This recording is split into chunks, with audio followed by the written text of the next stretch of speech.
మత్తయి సువార్త 4వ అధ్యాయం. మత్తయి సువార్త 4వ అధ్యాయం 17వ వచనం చదువుకుందాం. అప్పటి నుండి యేసు పరలోక రాజ్యము సమీపించి ఉన్నది గనుక మారు మనసు పొందుడని చెప్పుచూ ప్రకటింప మొదలు పెట్టాను. మళ్ళొకసారి, అప్పటి నుండి యేసు పరలోక రాజ్యము సమీపించి ఉన్నది గనుక మారు మనసు పొందుడని చెప్పుచూ ప్రకటింప మొదలు పెట్టాను.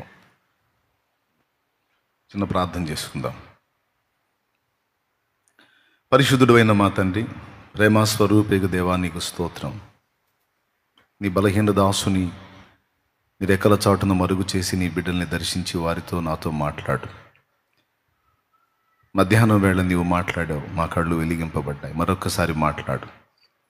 ఉపదేశాన్ని అడ్డగింప చూసే సైతాను, దురాత్మ, దయ్యపు అంధకార శక్తుల ప్రభావం యేసు నామములో బంధిస్తున్నాం. నీవే నీ సన్నిధితో ఇక్కడ ప్రత్యక్షమై నీ పాదాల చెంత మిగులు ఆసక్తితో సమకూడిన నీ బిడ్డలు ఎవరు ఏ పరిస్థితుల్లో ఇక్కడికి వచ్చారో అందరి హృదయాలు ఎరిగిన దేవుడు, దయుంచి నాతో మాతో మాట్లాడుమని యేసుక్రీస్తు నామములో ప్రార్థించి పొంది ఉన్నాం తండ్రి, ఆమేన్. మనతో తన వాక్కును పంచుకుంటున్న దేవునికి స్తోత్రాలు చెల్లించుదాం ఆ విశ్వాసంతో.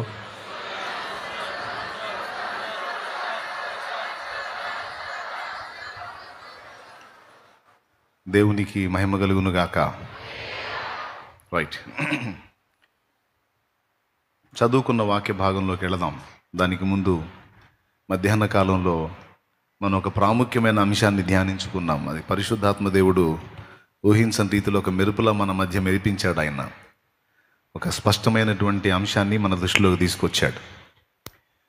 ఎందుకు మన ఆత్మీయ జీవితంలో రకరకాలుగా పడతా లెగుస్తా ఉన్నామనే ఒక ప్రశ్నకి తిరుగులేని సమాధానం మధ్యాహ్నం వేళ ప్రభువు చెప్పాడు.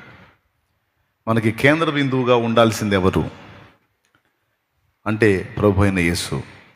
దేవుని ఎరిగిన తొలి దినాల్లో మనం కేవలం యేసు మీద మాత్రమే దృష్టి పెట్టాం. యేసు మీద మాత్రమే మనం దృష్టి పెట్టాం. కాబట్టే అటు ఇటు తొలగకుండా చక్కగా ఆయనను వెంబడించాం కొంతకాలం. తర్వాత మనకి వాక్యంలో ఇంకా అవగాహన పెరిగింది. ప్రసంగాలు వినటం ద్వారా కావచ్చు, దైవజనులు చెప్పుట ద్వారా కావచ్చు, మనం చదువుట ద్వారా కావచ్చు. స్టార్టింగ్లో యేసు ప్రభుని మాత్రమే తెలుసుకున్న మనం రాను రాను పాత నిబంధన భక్తులు, క్రొత్త నిబంధన భక్తులు, ఇతరులను గురించి కూడా తెలుసుకోవటం మొదలుపెట్టాం. మనుషులు మనుషులే, మనుషుల మాదిరి అంత మాత్రమే. కానీ మనుషులందరిలో మనకందరికీ 100% సరిపోయే మాదిరి ప్రభు అయిన యేసుక్రీస్తు. అంతేకాదు, మనం రక్షింపబడ్డ దగ్గర నుంచి మనం ఎదగవలసిన పరిపూర్ణత అంతా యేసులోనే, యేసుకు సరిపోయిన సమానత్వంలోనే మనం ఎదగాలని పిలువబడ్డాం. ఎఫెసీ పత్రిక 4వ అధ్యాయము 13వ వచనం ఇలా సాక్ష్యం ఇస్తుంది. ఒకసారి చూడండి. ఎఫెసీ పత్రిక 4వ అధ్యాయము. పరిశుద్ధులు సంపూర్ణులగునట్లు క్రీస్తు శరీరము క్షేమాభివృద్ధి చెందుటకును. 12వ వచనం చదువునానా. మనమందరము విశ్వాస విషయములోను దేవుని కుమారుని గురించిన జ్ఞానం విషయములోను ఏకత్వము పొంది సంపూర్ణ పురుషులమగు వరకు, అనగా క్రీస్తునకు కలిగిన సంపూర్ణతకు సమానమైన సంపూర్ణత కలవారమగు వరకు ఆయన ఇలాగు నియమించెను. ఒక్కసారి నాకు వెళ్ళి చూడండి. మనకి ఒక కొలత ఉంది. ఆ కొలతకి మనమందరం ఎదగాలట. ఏమిటి మనకున్న కొలత అంటే యేసుక్రీస్తే. మనం సంపూర్ణులం కావాలి, పరిపూర్ణులం కావాలని దేవుడు కోరుకున్నాడు. సంపూర్ణత అంటే ఏ సంపూర్ణత అంటే క్రీస్తు యేసునకు కలిగిన సంపూర్ణతకు సమానమైన సంపూర్ణత. అంటే యేసు రక్తము ద్వారా విమోచింపబడిన మనం, యేసు ప్రభు రాజ్యములో ఉండుటకు పిలువబడిన మనం, ఆయన పెద్ద యేసు అయితే మనం చిన్న యేసులం కావాలంట. అది అసలు విషయం. తన కుమారుడు అనేక సహోదరులలో జ్యేష్ఠుడగునట్లు దేవుడు ఎవరిని ముందుగా ఎరిగనో వారిని పిలిచెను. రోమాపత్రిక 8వ అధ్యాయము 29వ వచనం చూడండి. ఎందుకనగా తన కుమారుడు అనేక సహోదరుల్లో జ్యేష్ఠుడగునట్లు దేవుడెవరిని ముందు ఎరిగెను, వారు తన కుమారునితో సారూప్యం గలవారగుటకు. ఆ మాట కూడా అండర్లైన్ చేయాలి. కుమారునితో సారూప్యము గలవారు, ఆ ఒక్క మాట కోసం చదివించారు. ఎఫెసీ పత్రిక 4:12లోనేమో క్రీస్తు యేసునకు కలిగిన సంపూర్ణతకు సమానమైన సంపూర్ణత. అంటే యేసు ప్రభు ఏ కొలతలో అయితే ఉన్నాడో ఆ కొలతలోకి సంఘమంతా రావాలట. ఒకటి. రెండవది, తన కుమారునితో సారూప్యము గలవారగునట్లు. అంటే యేసు ప్రభువుకి సమరూపం, సారూప్యం అంటే ఈక్వల్. అలా మనం ఎదగటానికి పిలువబడ్డామట. చాలా వరకు నాకు తెలిసి విశ్వాసులందరిలో ఉన్న అభిప్రాయం నేను చెప్పనా, యేసు ప్రభు అంత పరిపూర్ణత మనకి ఈ జీవితంలో ఎప్పటికీ రాదు అని ఒక గట్టి నమ్మకం జనానికి. యేసు ప్రభు అంత పరిపూర్ణత ఎవరికి రాదు అని ఒక గట్టి నమ్మకం. కానీ మనకి ఇవ్వబడిన పిలుపేమో ఆయన కలిగిన సంపూర్ణతకు సమానమైన సంపూర్ణత మనం పొందడానికి పిలువబడ్డామని రాస్తుంది. ఆయనతో సారూప్యము గలవారం అవ్వాలి, ఆయనతో ఈక్వల్గా ఉండునట్లు మనం ఎదగాలి, అన్ని విషయాలలో యేసు వలె ఉండుటకు మనం ఎదగాలని ఇంకో చోట రాయబడి ఉంది. అన్ని విషయములలో యేసు వలె ఉండుటకు మనం ఎదుగుదుము అని ఇంకో చోట రాయబడి ఉంది. ఇలాగా చాలా వచనాల్లో యేసు వలె ఉండటానికి, యేసు సంపూర్ణత గలవారమే ఉండటానికి, యేసుతో సారూప్యం గలవారమే ఉండటానికి అసలు దేవుడు మనల్ని పిలిచాడు. అది అసలు విషయం. ఇప్పుడు పరిశుద్ధాత్మ దేవుడు భూమి మీదకి వచ్చాడు కదా. పరిశుద్ధాత్మ దేవుడు భూమి మీదకి వచ్చి సంఘములో ఆయన జరిగిస్తున్న పని ఏంటి అంటే, సంఘంలో చేరినోళ్ళకి అప్పులు తీర్చటమా, సంఘంలో చేరినోళ్ళకి 2 స్టేర్లు 3 స్టేర్లు బిల్డింగులు కట్టియటమా, సంఘంలో చేర్చబడ్డ వాళ్ళకి ఏ సమస్య లేకుండా, ఏ ఇబ్బంది లేకుండా, ఏ నొప్పి లేకుండా హ్యాపీగా సాగిపోయేటట్టు చూడటమా? అసలు పరిశుద్ధాత్మ దేవుడు మనలో జరిగిస్తున్న పని ఏంటి? మనకున్నటువంటి బాధలు, కేసులు, ఇబ్బందులు, సమస్యలు, పిల్లల ఉద్యోగాలు, పెళ్ళిళ్ళు, పెటాకులు, వీటి గురించి మనకి పరిష్కారం ఇయటానికే ఆదరణకర్త పంపబడ్డా? అసలు పరిశుద్ధాత్మ సంఘంలో జరిగిస్తున్న పని ఏంటి, మనలో జరిగిస్తున్న పని ఏంటి అనేది మనం తెలుసుకోవాలి. ఏం లేదు, పరిశుద్ధాత్మ పూనుకొని చేస్తున్న పని ఏంటంటే, ఏ కొలతలకైతే మనం రావాలని నిర్ణయించబడ్డామో, పిలువబడ్డామో, ఆ కొలతల్లోనికి మనల్ని తీసుకొని రావటానికి సమస్తాన్ని సమకూర్చి జరిగిస్తున్నాడు. హోలీ స్పిరిట్, పరిశుద్ధాత్మ దేవుడు చేస్తున్న పని ఏంటంటే, మనలో యేసు సారూప్యం ఏర్పడినట్లు, యేసు పోలిక కనపడినట్లు మనల్ని సిద్ధపరుస్తున్నాడు. వెండిని శుద్ధి చేసేటువంటి వ్యక్తి దగ్గరికి మనం వెళ్ళి వెండిని ఎలా నిర్మలం చేస్తారు అంటే, ఆ వ్యక్తి చెప్తాడు, ఇలా ఇలా చేస్తాం, ఇలా గాలుస్తాం, ఇలా ఇది చేస్తామని. అంతా అయిపోయిన తర్వాత ఒక వ్యక్తి అన్నాడట, అది పూర్తిగా నిర్మలమైందని నీకు ఎలా తెలిసిద్ది అంటే, దానిలోనికి నేను నా ముఖం చూసుకుంటాను, ఆ వెండిలో నా ఫేస్ క్లియర్గా కనబడితే, నా ఫేస్ క్లియర్గా అర్థమైతే అది పూర్తిగా నిర్మలమైనట్టు నేను భావిస్తాను అన్నట్ట. మనల్ని వెండిని నిర్మలం చేసినట్టు నిర్మలం చేస్తున్నాడు. ఒకప్పుడు మనలో దేవుని పోలిక లేదు, యేసు పోలిక లేదు, యేసు స్వభావం లేదు. మనమంతా మానవ స్వభావం మరియు దుష్ట స్వభావాన్ని కలిగి ఉన్నాం. అయితే ఇప్పుడు దేవుడు పూనుకున్న పని ఏంటంటే, మనలో ఆ ప్రాచీన పురుషుని నాశనం చేసి, ఆ ప్రాచీన స్వభావం, దుష్ట స్వభావం, ఆ మానవ స్వభావాన్ని కూడా దాటించి దేవస్వభావం మనలోకి వచ్చేటట్టు చేస్తున్నాడట. దేవస్వభావములో మనమందరము పాలువారం అగునట్లు మనల్ని నడిపిస్తున్నాడట. పేతురు రాసినటువంటి పత్రిక మీరు చూడగలిగితే ఈ మాట రాస్తుంది. ఒకసారి బైబిల్ తీసి ఆ పత్రిక చూసి, 2 పేతురు పత్రిక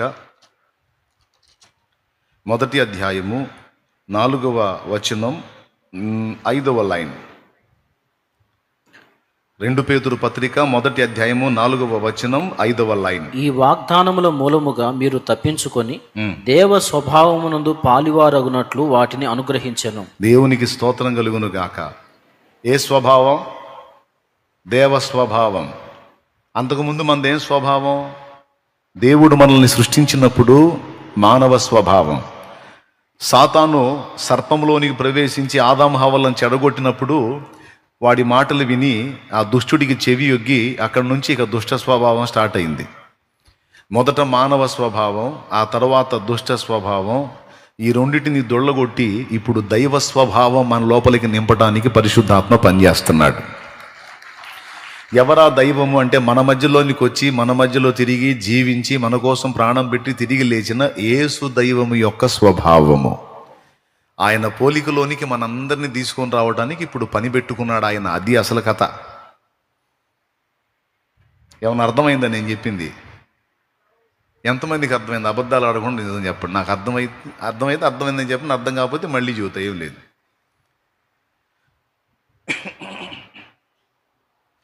ఇప్పుడు మీకు ఈజీగా అర్థమయ్యేటట్టు చెబుతా. పలకిచ్చి పిల్లగాడిని బడికి పంపించాం. రే వాళ్ళు దిద్దుకోపోరా అని. అక్కడి నుంచి వాడు ఇక దిద్దటం మొదలు పెడతాడు. వాళ్ళు అయిపోతాయి. ఇప్పుడు ఎల్కేజీ, యూకేజీ, అరకేజీ, పావు కేజీ చదువులు వచ్చినాయి కదా. తర్వాత 1వ క్లాసు, 2వ క్లాసు, 3వ క్లాసు, 4వ క్లాసు, 5వ క్లాసు, 6వ క్లాసు, 7వ క్లాసు, ఇట్లా అన్ని క్లాసులు దాటుకుంటా కొన్ని సంవత్సరాలు అయ్యేసరికి వాడికి విద్య నేర్పిన గురువు ఏ పొజిషన్లో అయితే ఉన్నాడో ఆ పొజిషన్కి వీడు చేరాలి. ఇప్పుడు అర్థమైందా? ఎంతమందికి అర్థమైంది? ఇప్పుడు మనకు ఒక గురువు ఉన్నాడు. ఎవరు మన గురువు అంటే ప్రభు అయిన యేసుక్రీస్తు. మారు మనసు పొంది బాప్తిస్మం పొందినప్పుడు ఆయన బడిలోకి చేరాం మనం. నీకు చదువు ఉన్నాయి, చదువు లేకపోని, అది వేరే సంగతి. నీకు చదువు రాని రాకపోని. ఎందుకంటే ఈ చదువు లోక సంబంధమైన చదువు కాదు, ఇది దేవుని చదువు. ఈ చదువుకు ఆ చదువుతో పని లేదు. వినటం ఒక్కటి చేత అయితే చాలు. దేవునికి స్తోత్రం. వినటం ఒక్కటి చేత అయితే చాలు. మనకు మాట్లాడటానికి 1 ఇచ్చాడు, వినటానికి 2 ఇచ్చాడు. స్తోత్రం. వినటానికి ఎన్ని ఇచ్చాడు అంటే 2 వినమని. మాట్లాడటానికి ఎన్ని ఇచ్చాడు? మనం రివర్సు, 2 మాట్లాడతాం, 1 వింటాం. తప్పు. 2 వినమని 2 చెవులు ఇచ్చి 1 మాట్లాడమని 1 నోరు ఇచ్చాడు. లేకపోతే 4-5 నోర్లు ఇస్తుండే.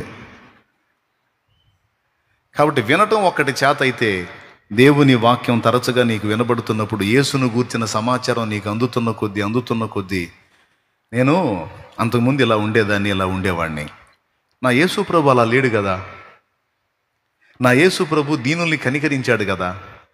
నేనెందుకు నా స్వార్థానికి బతకాలి? నేను కూడా నలుగురిని కనికరించే బతకాలి. నా యేసయ్య చేశాడు కదా. అవునా? లోకుల పాపాలు పంచుకునే విషయం నాకెందుకు? ఒకప్పుడు మనం చేసాం ఆ పని. యేసుప్రభుని ఎరగనప్పుడు, దుష్ట స్వభావంలో ఉన్నప్పుడు లోకుల పాపాలు పంచుకున్నాం. ఇప్పుడు యేసుప్రభు బడిలోకి చేరాం. ఏమంటున్నాడు? వాళ్ళతో వీళ్లతో, వాళ్ళ పాపాలతో వీళ్ళ పాపాలతో నీకు అనవసరం, నీ బతికేందు నువ్వు చూసుకోమని నా ప్రభు మాట్లాడుతున్నాడు. నా ప్రభు ఎవరు పాపాలు ఇతరులతో పంచుకోవాలా. తప్పు చేసిన వారిని డైరెక్ట్గానే గద్దించాడు తప్ప వాడిట్ట ఈడిట్ట అని వెనక మాటలు, చాటు మాటలు యేసు ప్రభు మాట్లాడాల. నా ప్రభు మాట్లాడినప్పుడు నేనెందుకు మాట్లాడాలి లోకుల పాపాలు ఎత్తుకొని? అర్థమవుతుందయ్యా? రైట్. కనికరం విషయంలో నా యేసయ్య ఎలాగున్నాడో నేను అలాగుండాలి. ఇతరుల పాపాలను నలుగురిలో ఆరడిపరిచే విషయంలో నా యేసయ్య అలా లేడు. నేను కూడా అలా ఉండకూడదు. సాటి మనిషిని రక్షించడానికి నా యేసయ్య ప్రాణమే పెట్టాడు. నేను సహా నా సహోదరుల కోసం ప్రాణం బద్దుడాలనై ఉండాలి.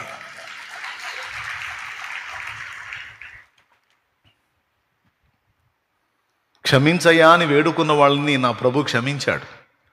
నేను కూడా నా ఎడల అపరాధం చేసిన వాడిని పోనీలే అనుకోవాలి. ఎందుకంటే నా యేసయ్య అనుకున్నాడు కదా. ఏమ్మా, ఇంత మాత్రం సంగతులు అర్థం చేసుకోవడానికి ఏమైనా చదువులు కావాలా? PhDలు కావాలా? లేకపోతే ఏమన్నా ఏం కావాలా? నా యేసయ్య ఎట్ట చేశాడు, ఈ విషయంలో ఎట్లా చేశాడు, దైవజనుడు ఏం చెబుతున్నాడు, యేసుప్రభు ఎలా ఉన్నాడని చెబుతున్నాడు, నేను కూడా అలా ఉండాలి. దీనులకు చేయి జాపే విషయంలో నేను కూడా పిడికిలి విప్పి ఇవ్వగలగాలి.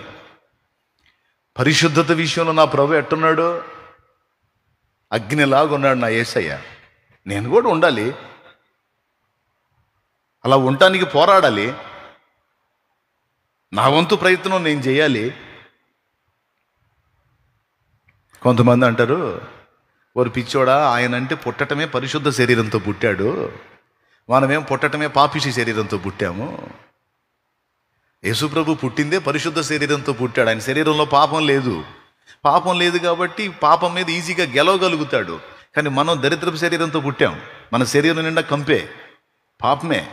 మరి ఈ శరీరాన్ని వేసుకొని మనం యేసులాగా పరిశుద్ధంగా బతకాలంటే ఎట్ట సాధ్యమైద్ది అని కొంతమంది అనుకుంటారు.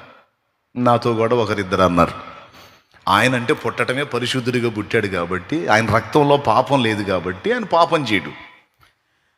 మరి ఆదాం హవ్వల దగ్గర నుంచి వచ్చిన బ్లడ్ కదా మంది, వాళ్ళు పాపం చేసిన తర్వాత కదా సంతానాన్ని గంది, వాళ్ళ పాపపు రక్తం మనలో కూడా ప్రవహిస్తుంది కాబట్టి మనం పాపాలు మానుకొని బతకటం అంటే కష్టమే బెదరు. ఇప్పుడు పాపం లేని పరిశుద్ధ రక్తం ఉంటేనే పాపం చేయకుండా ఉంటాము, పాప రక్తంతో ఉంటే పాపం చేస్తాము అనే సిద్ధాంతం కొంతమంది మాట్లాడగా నేను విన్నాను. నా ప్రశ్న ఏంటంటే, ఆదాము కూడా పాపము లేని రక్తంతోనే వచ్చాడు. ఆదాము కూడా పాపము లేని రక్తంతోనే వచ్చాడు. ఆదామును దేవుడు సృష్టించినప్పుడు ఆయన రక్తంలో పాపం ఉందా? అందరు చెప్పండి. యేసయ్య ఎలాగా పరిశుద్ధ రక్తంతో ఉన్నాడో ఆదాము కూడా పరిశుద్ధ రక్తంతోనే ఉన్నాడు. కానీ ఆదాము పాపం చేశాడే, అట్లాగే యేసు ప్రభు కూడా చేసే అవకాశం ఉండే, కానీ ఆయన చేయలేదు. ఆదాము బలహీనపడ్డట్టు యేసయ్య బలహీనపడాల, నిప్పులాగున్నాడు. పరిశుద్ధ రక్తం ఉంటే పాపం చేసే ఛాన్స్ లేదని అనుకోవటం వెరితనం. అట్లయితే ఆదాము కూడా పరిశుద్ధ రక్తంతోనే పుట్టాడు, కానీ ఏం చేశాడు? హవ్వ కూడా పరిశుద్ధ రక్తంతోనే ఉంది ఫస్ట్, కానీ ఏం చేసింది? కాబట్టి పరిశుద్ధ రక్తం ఉంటే పాపం చేసే ఛాన్స్ లేదు అనుకోవటం వెరితనం. ఏ రక్తమైనా వాడు శోధిస్తే తేడా పడే ఛాన్స్ ఉంది, కానీ యేసయ్య మాత్రం పడలేదట. మనకొచ్చే ఆకర్షణలు, మనకొచ్చే శోధనలు అన్నీ యేసయ్యకు వచ్చినాయి అంట. అది హెబ్రీ పత్రిక 4వ అధ్యాయం 15వ వచనం సాక్ష్యం ఇచ్చింది. మన ప్రధాన యాజకుడు, హెబ్రీ పత్రిక 4:15, మన ప్రధాన యాజకుడు మన బలహీనతలలో సహానుభావం లేనివాడు కాడు గాని సమస్త విషయములలో మన వల్లనే శోధింపబడిన. ఆ మాట చూడండి, సమస్త విషయాల్లో మనలాగే శోధించబడ్డా ఆయన పాపము లేనివాడుగా ఉండెను. అది ఇప్పుడు నా యేసు ప్రభు అంత పరిశుద్ధంగా బతకంగలేంది, నేను ఎందుకు బతకలేను? నేను బతకాలి అనుకొని పోరాడాలి. నా యేసయ్య నీతిమంతుడిగా ఉన్నాడు, నేను నీతి కలిగి ఉండాలి. నా యేసయ్య మాట తప్పనోళ్ళలాగా ఉన్నాడు, నేను మాట తప్పకుండా ఉండాలి. నా యేసయ్య లోకుల పాపాలు పంచుకొని వాడుగా ఉన్నాడు, నేను కూడా అలా ఉండాలి. నా యేసయ్య త్యాగం చేసే బుద్ధి కలిగి ఉన్నాడు, నేను కూడా త్యాగం చేయాలి. నా యేసయ్య క్షమించే బుద్ధి కలిగి ఉన్నాడు, పోనీ లెబ్బా అనుకునే మనసు కలిగి ఉన్నాడు, నేను కూడా అట్ట తయారు కావాలి. ఇలా ఇంత మాత్రం మనకి తెలియదంటావా? అర్థం కాదంటావా? దీనికి ఏమన్నా పెద్ద మర్మాల రహస్యాలు ఏమన్నా కావాలా? దీనికి ఏమన్నా పెద్ద సతుకులు ఏమన్నా కావాలా? సతుకులు ఏ చదువులు అవసరంలా, వినటం చేత అయితే చాలు, సరిగ్గా విన్నదాన్ని అనుసరించి బతకటం చేత అయితే చాలు, ఖచ్చితంగా ఆయన పోలికలోనికి వస్తాం. అలా మనల్ని ఆయన పోలికలోనికి తీసుకొని రావడానికే పరిశుద్ధాత్మ దేవుడు కృషి చేస్తున్నాడు. భూమి మీద పరిశుద్ధాత్మ పూనుకొని చేస్తున్న పని అది. Praise the Lord. ఇప్పుడు చదివిన వచనం దగ్గరకు వద్దాం. అప్పటి నుండి యేసు పరలోక రాజ్యము సమీపించి ఉన్నది, మారు మనసు పొందుడని చెప్పాడంట. ఇది మార్కు సువార్త 1:15 కూడా ఇలా రాయబడి ఉంటుంది చూడండి. మార్కు సువార్త 1:15. కాలము సంపూర్ణమై ఉన్నది, దేవుని రాజ్యము సమీపించి ఉన్నది, మారు మనసు పొంది సువార్త నమ్ముడని చెప్పుచు దేవుని సువార్త ప్రకటించుచు గలిలయకు వచ్చాను. కాలము సంపూర్ణమై ఉన్నది, దేవుని రాజ్యము సమీపించి ఉన్నది. అక్కడేమన్నాడు? పరలోక రాజ్యము సమీపించి ఉన్నది అన్నాడు. ఇక్కడేమన్నాడు? దేవుని రాజ్యము సమీపించి ఉన్నది అన్నాడు. ఇప్పుడు నాకు అర్థం కాదు, ఈ దేవుని రాజ్యం ఏంది, ఈ పరలోక రాజ్యం ఏంది, ఈ రాజ్యాల సంగతి అట్టుపెట్టి ఇప్పుడు మన రాజ్యం సంగతి ఏంది, మన బతుకుల సంగతి ఏంది, మన అప్పుల సంగతి ఏంది, మన రోగాల సంగతి ఏంది, మన బాధల సంగతి ఏంది, ఇప్పుడు ఉద్యోగం వచ్చిద్దా రాదా, అప్పు తీరిద్దా తీరదా, అమ్మాయికి 28, 29 ఏళ్ళు వచ్చినాయి, చిన్నగా 30కి చేరుతుంది, పెళ్ళి అయిద్దా కాదా, అమ్మాయికి పెళ్ళి అయి 10 ఏళ్ళు అయింది, ఇంకా పిల్లలు పుడతారా పుట్టరా, ఇంట్లో పెద్ద ఆయనకి 2 కిడ్నీలు చెడిపోయినాయి, ఒకటన్నా బాగుపడిద్దా బాగుపడదా, అసలు ఏంది ఇప్పుడు ఈ బాధలు ఏంది? ఈ పరలోక రాజ్యాలు, ఈ దేవుడి రాజ్యాలు, యేసు పోలిక, యేసులాగా ఇవన్నీ పక్కన పెట్టి దండం పెడతామయ్యా. ఇప్పుడు ఈ బాధలు ఏంది? ఈ పోతాయా పోవా? ఇప్పుడు ఈ అందరి స్వాప్ ఇది. నేను ఏమన్నా చెప్పు, ఒక్కొక్కళ్ళు 4-5 పెట్టుకొని కూర్చుంటారు తలకాయల్లో. అయ్యా పెబ్బా ఉపవాసం కూడా ఉన్నా పెబ్బా, చాలామంది చెప్పాడయ్యా అన్ని బాధలు పోతాయి అని తండ్రి, సత్యాక పరలోకం ఇచ్చేదేమో కానయ్యా, ఇక్కడే నరకం కనపడుతుంది పెబ్బా, దయచేసి ఎట్టనన్న కానీ గతి బయట తండ్రి నీకు స్తోత్రం అయ్యో కదా కదా. అదే అందరి శోభ అదే. ఇప్పుడు దానికే సమాధానం చెప్తా వినండి. అసలు దేవుడు పాత నిబంధనలో ఇశ్రాయేలులకి భూ సంబంధమైన రాజ్యాన్ని, భూ సంబంధమైన దీవెనల్ని వాగ్దానం చేశాడు. పాత నిబంధనలో వాళ్ళకి భూ సంబంధమైన రాజ్యాన్ని, భూ సంబంధమైన దీవెనల్ని వాగ్దానం చేశాడండి ఫస్ట్ నుంచి కూడా. కానీ మనకి క్రొత్త నిబంధనలో పరలోక రాజ్యాన్ని వాగ్దానం చేశాడు. అర్థమైంది? దేన్ని వాగ్దానం చేశాడు? పరలోక రాజ్యాన్ని. ఇక్కడ మీకు రాజ్యం ఇస్తాను, ఇక్కడ మీరు వెళ్తారు అన్న మాట చెప్పలా. మనది పరలోక రాజ్యం అన్నాడు, దైవరాజ్యం అన్నాడు. అందుకే మీరు అపోస్తల కార్యం 1వ అధ్యాయము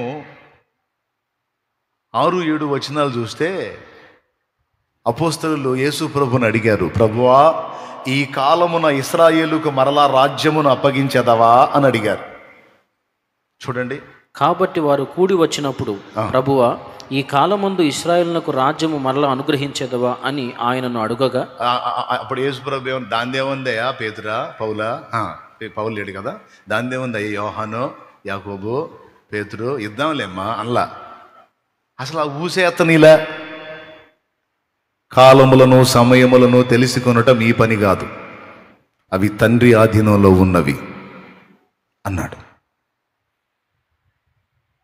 అని అయినను పరిశుద్ధాత్మ మీ మీదికి వచ్చినప్పుడు మీరు శక్తి నొందెదరు, మీరు అధికారం పొందుతారు అంటే వాళ్ళు అడిగారు, మనకి మళ్ళా రాజ్యపెత్తనం వచ్చిద్దా అని. ఇశ్రాయేలు రాజులు ఉన్నారు చూడు, అట్లాగే ఈ టైంలో ప్రభువా మరి మళ్ళీ మన వాళ్ళకి రాజ్యం వచ్చిద్దా, మన వాళ్ళు మళ్ళా ఏళ్తారా అని అడిగితే యేసు ప్రభు అంటున్నాడు, వాళ్ళకి రాజ్యం వచ్చిద్దో రాదో, అయ్యే కాలంలో వచ్చిద్దా తెలుసుకోవటం మీ పని కాదు, అవి తండ్రి ఆధీనంలో ఉన్నాయి. మరి మీరు అధికారం చేయటానికి, దైవరాజ్యాన్ని సమకూర్చడానికి, పరలోక రాజ్యంలోనికి అనేక మందిని చేర్చడానికి భూ సంబంధమైన అధికారం కాదు, మీకు పర సంబంధమైన అధికారం వస్తుంది. పరలోక సంబంధమైన అధికారం పరిశుద్ధాత్మ ద్వారా మీకు అనుగ్రహించబడింది. ఆ పరిశుద్ధాత్మ అభిషేకం మీ మీదకి వస్తుంది. అప్పుడు మీరు యోదయ, సమరయ, యెరూషలేము, భూ దిగంతముల యందంతటకు నాకు సాక్షులై ఉంటారు. మీరు ఈ అధికారం రాదు మీకు, రాజ్యాధికారం ఈ భూమి మీద అధికారం కాదు, కానీ మీకు పర సంబంధమైనటువంటి అధికారం వస్తుంది. అది అంధకార సామ్రాజ్యాన్ని శాసించిద్ది. దేవునికి స్తోత్రం కలుగును గాక. ఏమండి, మనకేం వాగ్దానం చేశాడు? పాత నిబంధన ఇశ్రాయేలుకి ఏం వాగ్దానం చేశాడు? పాత నిబంధన ఇశ్రాయేలుకి, ఇప్పుడు దావీదు ఉన్నాడు అనుకో, ఇదిగో నీకు రాజ్యమును అనుగ్రహించాను, నీ సింహాసనం మీద తరతరాలకి ఒకడు ఉండేటట్లు నేను ఆశీర్వదిస్తున్నాను అని ఇచ్చాడా లేదా? వాళ్ళ అబ్బాయి పేరేం పేరు? సాల్మాన్. ఎవరు? దావీదు వాళ్ళ అబ్బాయి పేరేం పేరు? అబ్బాయి సాల్మాన్. సొలొమోను కూడా ఏమన్నాడు? నీవు జ్ఞానమును కోరితివి గనుక జ్ఞానంతో పాటు ఘనతయు ఐశ్వర్యం కూడా నేను నీకు ఇస్తాను, నీకు ముందు కానీ నీ తర్వాత కానీ నీలాంటి రాజు ఇంకొకడు ఉండడు అబ్బాయి అని చెప్పి ఆశీర్వదించాడు. అట్లాంటి ఏమన్నా మనకి ఇస్తాడేమని చూస్తుంటే పొరపాటునన్న ఒక్క దర్శనం అన్న అట్లాంటి దర్శనం ఒక్కటన్న అట్లాంటిది ఏమండి? ఏమన్నా ఇస్తున్నాడు? దేవునికి స్తోత్రం కలుగును గాక. ఏమయ్యా, దావీదుకి ఇస్తివి, అబ్రహాంకి ఇస్తివి, వాళ్ళ అబ్బాయి ఇస్సాక్కి ఇస్తివి, వాళ్ళ అబ్బాయి యాకోబుకి ఇస్తివి, వీళ్ళందరికీ వాగ్దానాలు చేసి భూమి మీద రాజ్యాలను అప్పచెబుతివి, మనుషులను అప్పచెబుతివి, ధనధాన్యాలు ఇస్తివి. మా దగ్గరికి వచ్చేటప్పటికేమో రెబ్బాయి మీకు పరలోక రాజ్యం అంటుంటే అది ఏమో ఏడ కనపడుతుంది? మీకు పరలోక రాజ్యం ఎరా అంటుంటివి. ఏంది ప్రభువా అని అడుగుదామా? దానికి ఆయన ఏమంటాడంటే, ఒరిపిచ్చోళ్ళారా, ఏది శ్రేష్టం? భూమి మీద మానవ ప్రభుత్వం శ్రేష్టమా, దేవుడే మిమ్మల్ని ఏలటం శ్రేష్టమా అంటాడు. మీరు చెప్పండి, మీకు ఏది శ్రేష్టం? మనుషులు మిమ్మల్ని ఏలుట, లేకపోతే మీరు మనుషుల్ని ఏలుట శ్రేష్టమా, లేకపోతే మనందరినీ కలిపి దేవుడు ఏలుట శ్రేష్టమా? అబ్బా, దేవునికి స్తోత్రం కలుగును గాక. ఇప్పుడు మనందరం పరలోక రాజ్యంలో పౌరులం. ఏందనుకున్నారు మరి? ఈ పరలోక రాజ్యం ఎప్పటి నుంచి ప్రారంభమైంది? పెంతెకోస్తు పండుగ నాడు ప్రారంభమైంది. పెంతెకోస్తు పండుగ నాడు ప్రారంభమైంది. 120 మంది మేడగదిలోకి ఎక్కి 10 రోజులు తిన్నారో తినలేదో మొత్తానికి ప్రార్థన చేస్తే, ఆ 10వ రోజు తెల్లవారుజామున, ఇంకా పూర్తిగా తెల్లారక ముందే, ఆకాశం నుండి బలముగా వీచే గాలి వంటి ధ్వని ఒకటి జూ అని వచ్చేసింది. ఆ సౌండ్ని జనమంతా పరిగెత్తుకొని వచ్చారు. ఎక్కడి నుంచి వచ్చిందిరా? అగ్ని నాలుకల వల్లే విభాగింపబడి వాళ్ళందరిలో ఒక్కొక్కరి మీద రాలగా వారందరూ పరిశుద్ధాత్మతో నిండిన వారై 14-15 రకాల భాషలతో దేవుణ్ణి మయంపరుస్తుంటే చూసిన వాళ్ళందరికీ మైండ్ పోయింది. ఏందిరా ఈ భాషలు, ఏంది ఇన్ని రకాల భాషల్లో ఇక్కడ స్థానికులు మాట్లాడుతున్నారు ఏంది? వీళ్ళకి ఈ భాష తప్ప ఏ భాష తెలియదు, దేశాలు తిరిగిన వాళ్ళు కూడా కాదు, పొద్దున్న లెగిస్తే వల భుజాన్ని వేసుకొని చేపలు పట్టుకునేవాళ్ళు 14-15 రకాల భాషలు మాట్లాడుతున్నారు. ఆ భాషల్లో కూడా దేవుని కార్యాలను వర్ణిస్తున్నారు. వాట్ ఈస్ దిస్ అని వాళ్ళు ఆశ్చర్యపోయారు. ఇదేమి అని వాళ్ళు అనుకుంటే, పేతురు లేచి ప్రసంగం చేస్తే ఆ ప్రసంగంలో 3,000 మంది ఒక్కరోజే బాప్తీసం పొందారు. యేసు ప్రభు చెప్పాడు, మీలో కొందరు పరలోక రాజ్యము బలముతో దిగివచ్చుట చూచు వరకు నిద్రించరు అని. ఆ రాజ్యము బలంగా దిగొచ్చిన అనుభవం పెంతెకోస్తు పండుగ నాడు మేడ గది మీద జరిగింది. ఇక అక్కడి నుంచి స్టార్ట్ అయ్యి ప్రపంచం అంతటా విస్తరించటం మొదలుపెట్టింది.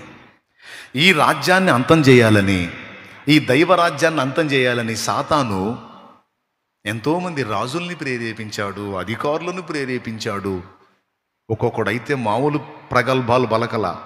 బైబుల్ అన్నదే భూమి మీద లేకుండా చేస్తా అన్నాడు ఒకడు, వాడు లేకుండా పోయాడు. బైబిల్ మాత్రం విస్తరిస్తానే ఉంది. ఈ క్రైస్తవ్యాన్ని లేకుండా, నామరూపాలు లేకుండా నాశనం చేస్తా అన్న రాజులు నాశనం అయిపోయారు. కానీ క్రీస్తు సువార్త మాత్రం విస్తరిస్తానే ఉంది. ఏమండి, ప్రపంచంలో ఎన్నో విశ్వాసాలు వచ్చాయి.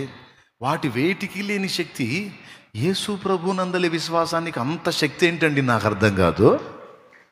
అంత పవర్ ఏంది అంటే, ఇది ఒరిజినల్ కాబట్టి, ఇది నిజమైన దేవుడు కాబట్టి. దేనికి లేనంత శక్తి దీనికి ఉంది. ఏ ఊర్లోనన్నా అడుగుపెట్టినప్పుడు ఒకరిద్దరే, సంవత్సరాలు గడిచేసరికి చాలామందిని రక్షణలోకి నడిపించి ఉంటాడు ఆయన. అసలు అడ్డగించడానికి ఎన్ని కుట్రాలో, ఎన్ని కుతంత్రాలో, ఈ సువార్తను అడ్డుకోవటానికి, ఈ క్రైస్తవ్యాన్ని వ్యాపించకుండా చేయడానికి ఎప్పటికి కూడా రోజు వీడియోలు పెట్టి మాట్లాడుతూనే ఉన్నారు. చూడండి, దుర్మార్గులు. యేసు ప్రభుని తిట్టకుండా ఉండరు. మరియమ్మని తిడతారు, యేసు ప్రభుని తిడతారు, పాస్టర్లను తిడతారు. వాడికి రెండో డ్యూటీ లేదు, అచ్చంగా అదే పని. అచ్చంగా దాని మీదే బతుకుతున్న వాళ్ళు కూడా ఉన్నారు. వాళ్ళు ఎన్ని రకాల ప్రచారాలు చేసినా రక్షణ పొందేవాళ్ళు ఆగుతున్నారా? ఆత్మలు చేర్చబడకుండా ఉంటున్నాయా? పరలోక రాజ్య విస్తరణను ఆపగలుగుతున్నారా? ఆపలేరు. లేరు లేరు ఎవ్వడు ఎన్ని రకాల కుట్రలు పన్నినా పనినోళ్ళంతా నాశనం అయిపోవటమే కానీ దేవుని సువార్తను ఎవ్వడు అడ్డగించలేడు. ఇప్పుడు చెప్పండి, ఇశ్రాయేలీయులకు వాగ్దానం చేసింది భూలోక రాజ్యమా, పరలోక రాజ్యమా? మీకు దండం పెడతా, అందరూ చెప్పండి. ఆమె ఏ లోక రాజ్యం? అవునా? వాళ్ళకి ఇక్కడ ఆస్తులు ఇచ్చాడు, అంతస్తులు ఇచ్చాడు. ఇచ్చినవి ఉన్నాయా, పోయినాయా? మొత్తం పోయినాయి. రాజులు పోయారు, పొద్దున చెప్పుకున్న రంగప్పలు కూడా పోయారు, మొత్తం పోయారు. సొలొమోను పోయాడు, దావీదు పోయాడు, మొత్తం అయిపోయారు. వాళ్ళ రాజ్యాలు కూడా స్మాష్. వాళ్ళు కట్టించిన కోటలు స్మాష్. మొండి గోడలు తప్ప ఏం మిగల్లా. కానీ మనకిచ్చిన వాగ్దానంలో మనకి పరలోక రాజ్య వాగ్దానం ఇచ్చాడు. ఇది వేల సంవత్సరాలుగా కంటిన్యూగా కొనసాగుతుందే కానీ దీనికి అంతము లేదు. ఈ రాజ్యానికి రాజు సొలొమోనో, దావీదో, ఇంకొకడో కాదు, సాక్షాత్తు దేవుడే దీనికి రాజు.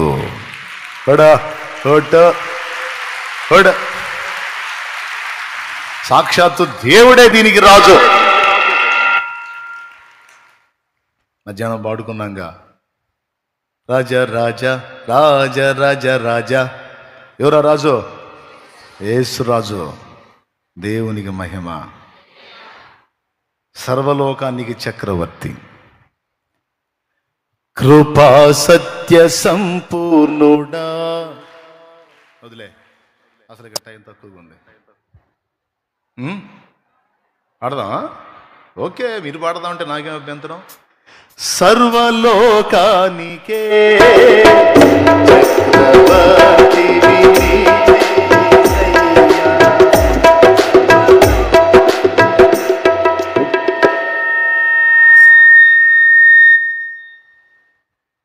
ఏందిరా, నా మీద ఏం పగబట్టారా?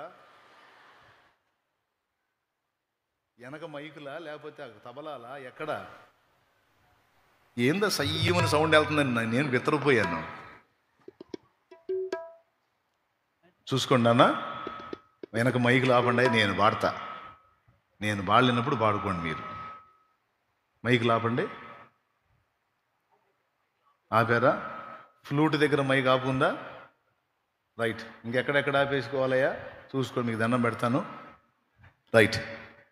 కృపా సత్య సంపూర్ణుడా, సర్వలోకానికే చక్రవర్తివి నీవే యేసయ్యా. సర్వలోకానికే చక్రవర్తివి, నా సన్మానానికే మహనీయుడవు నీవేనయ్యా. మహనీయుడవు నీవేనయ్యా. కృపా సత్య సంపూర్ణుడా, సర్వలోకానికే చక్రవర్తివి నీవే యేసయ్యా. దేవునికి మహిమ. ఏం చక్రవర్తో ఏమో, సర్వలోకానికి ఆయన ఏడ చక్రవర్తి అయ్యా? సర్వలోకానికి ఏడ చక్రవర్తి? ఏదో మీరు పాడుతున్నారు, రాజు అని పాడుతున్నారు. ఏడ రాజు? ఇప్పుడు భారతదేశానికి ఏలే వాళ్ళు ఎవరు? నేను చెబుతున్నా, భారతదేశానికి రాజు ఎవరంటే ప్రజలే. భారతదేశానికి రాజులు ఎవరు అంటే, రాజు ఎవరు అంటే ఒకడు కాదు, సమూహం. భారతదేశంలో ప్రజలే రాజు. ఇక మిగిలిన వాళ్ళందరూ మనకు మంత్రులే. చూడండి, ప్రధానమంత్రి అయినా ముఖ్యమంత్రి అయినా ఎవరైనా సరే మంత్రులే తప్ప రాజు లేరు. ఇండియా గొప్పతనం అదే, మనకి ప్రజలే రాజులు. స్తోత్రం. అయితే ఇక్కడ గమనించాల్సిన విషయం ఏంటంటే, మనం ఒప్పుకున్నా ఒప్పుకోకపోయినా, ఎన్ని రకాల ప్రభుత్వాలు వచ్చినా, ఎన్ని రకాల ప్రభుత్వాలు మారినా, అన్నిటిపైన రాజు మాత్రం యేసురాజే.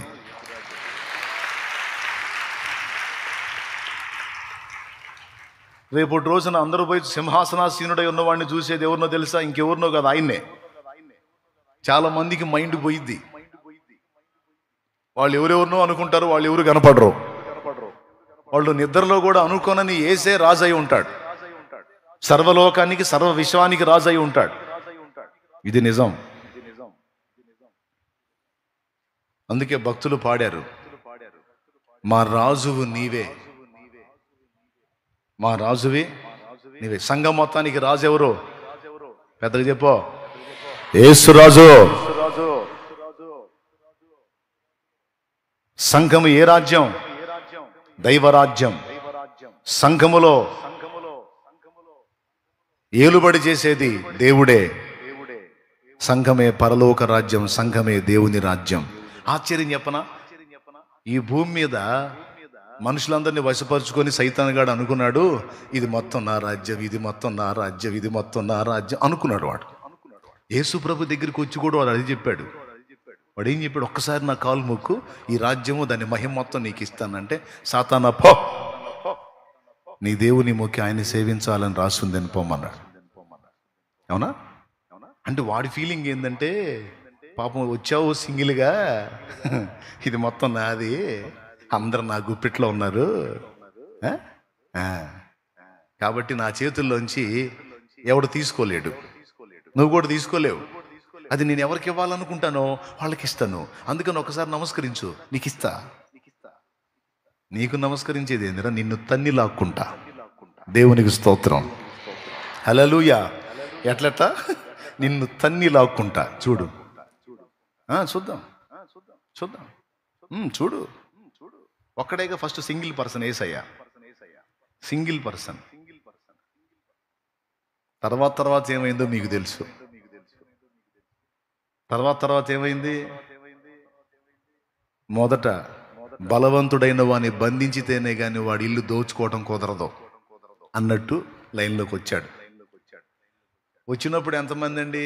12 మంది శిష్యులు, ఆయన 12 మంది, అంతే. ఆ 12 మంది 12 రకాల మైండ్లు, ఒకడో చదివినోడు కాదు. ఇద్దరు అన్నదమ్ములకి ఉరిమిడి వారని పేరు.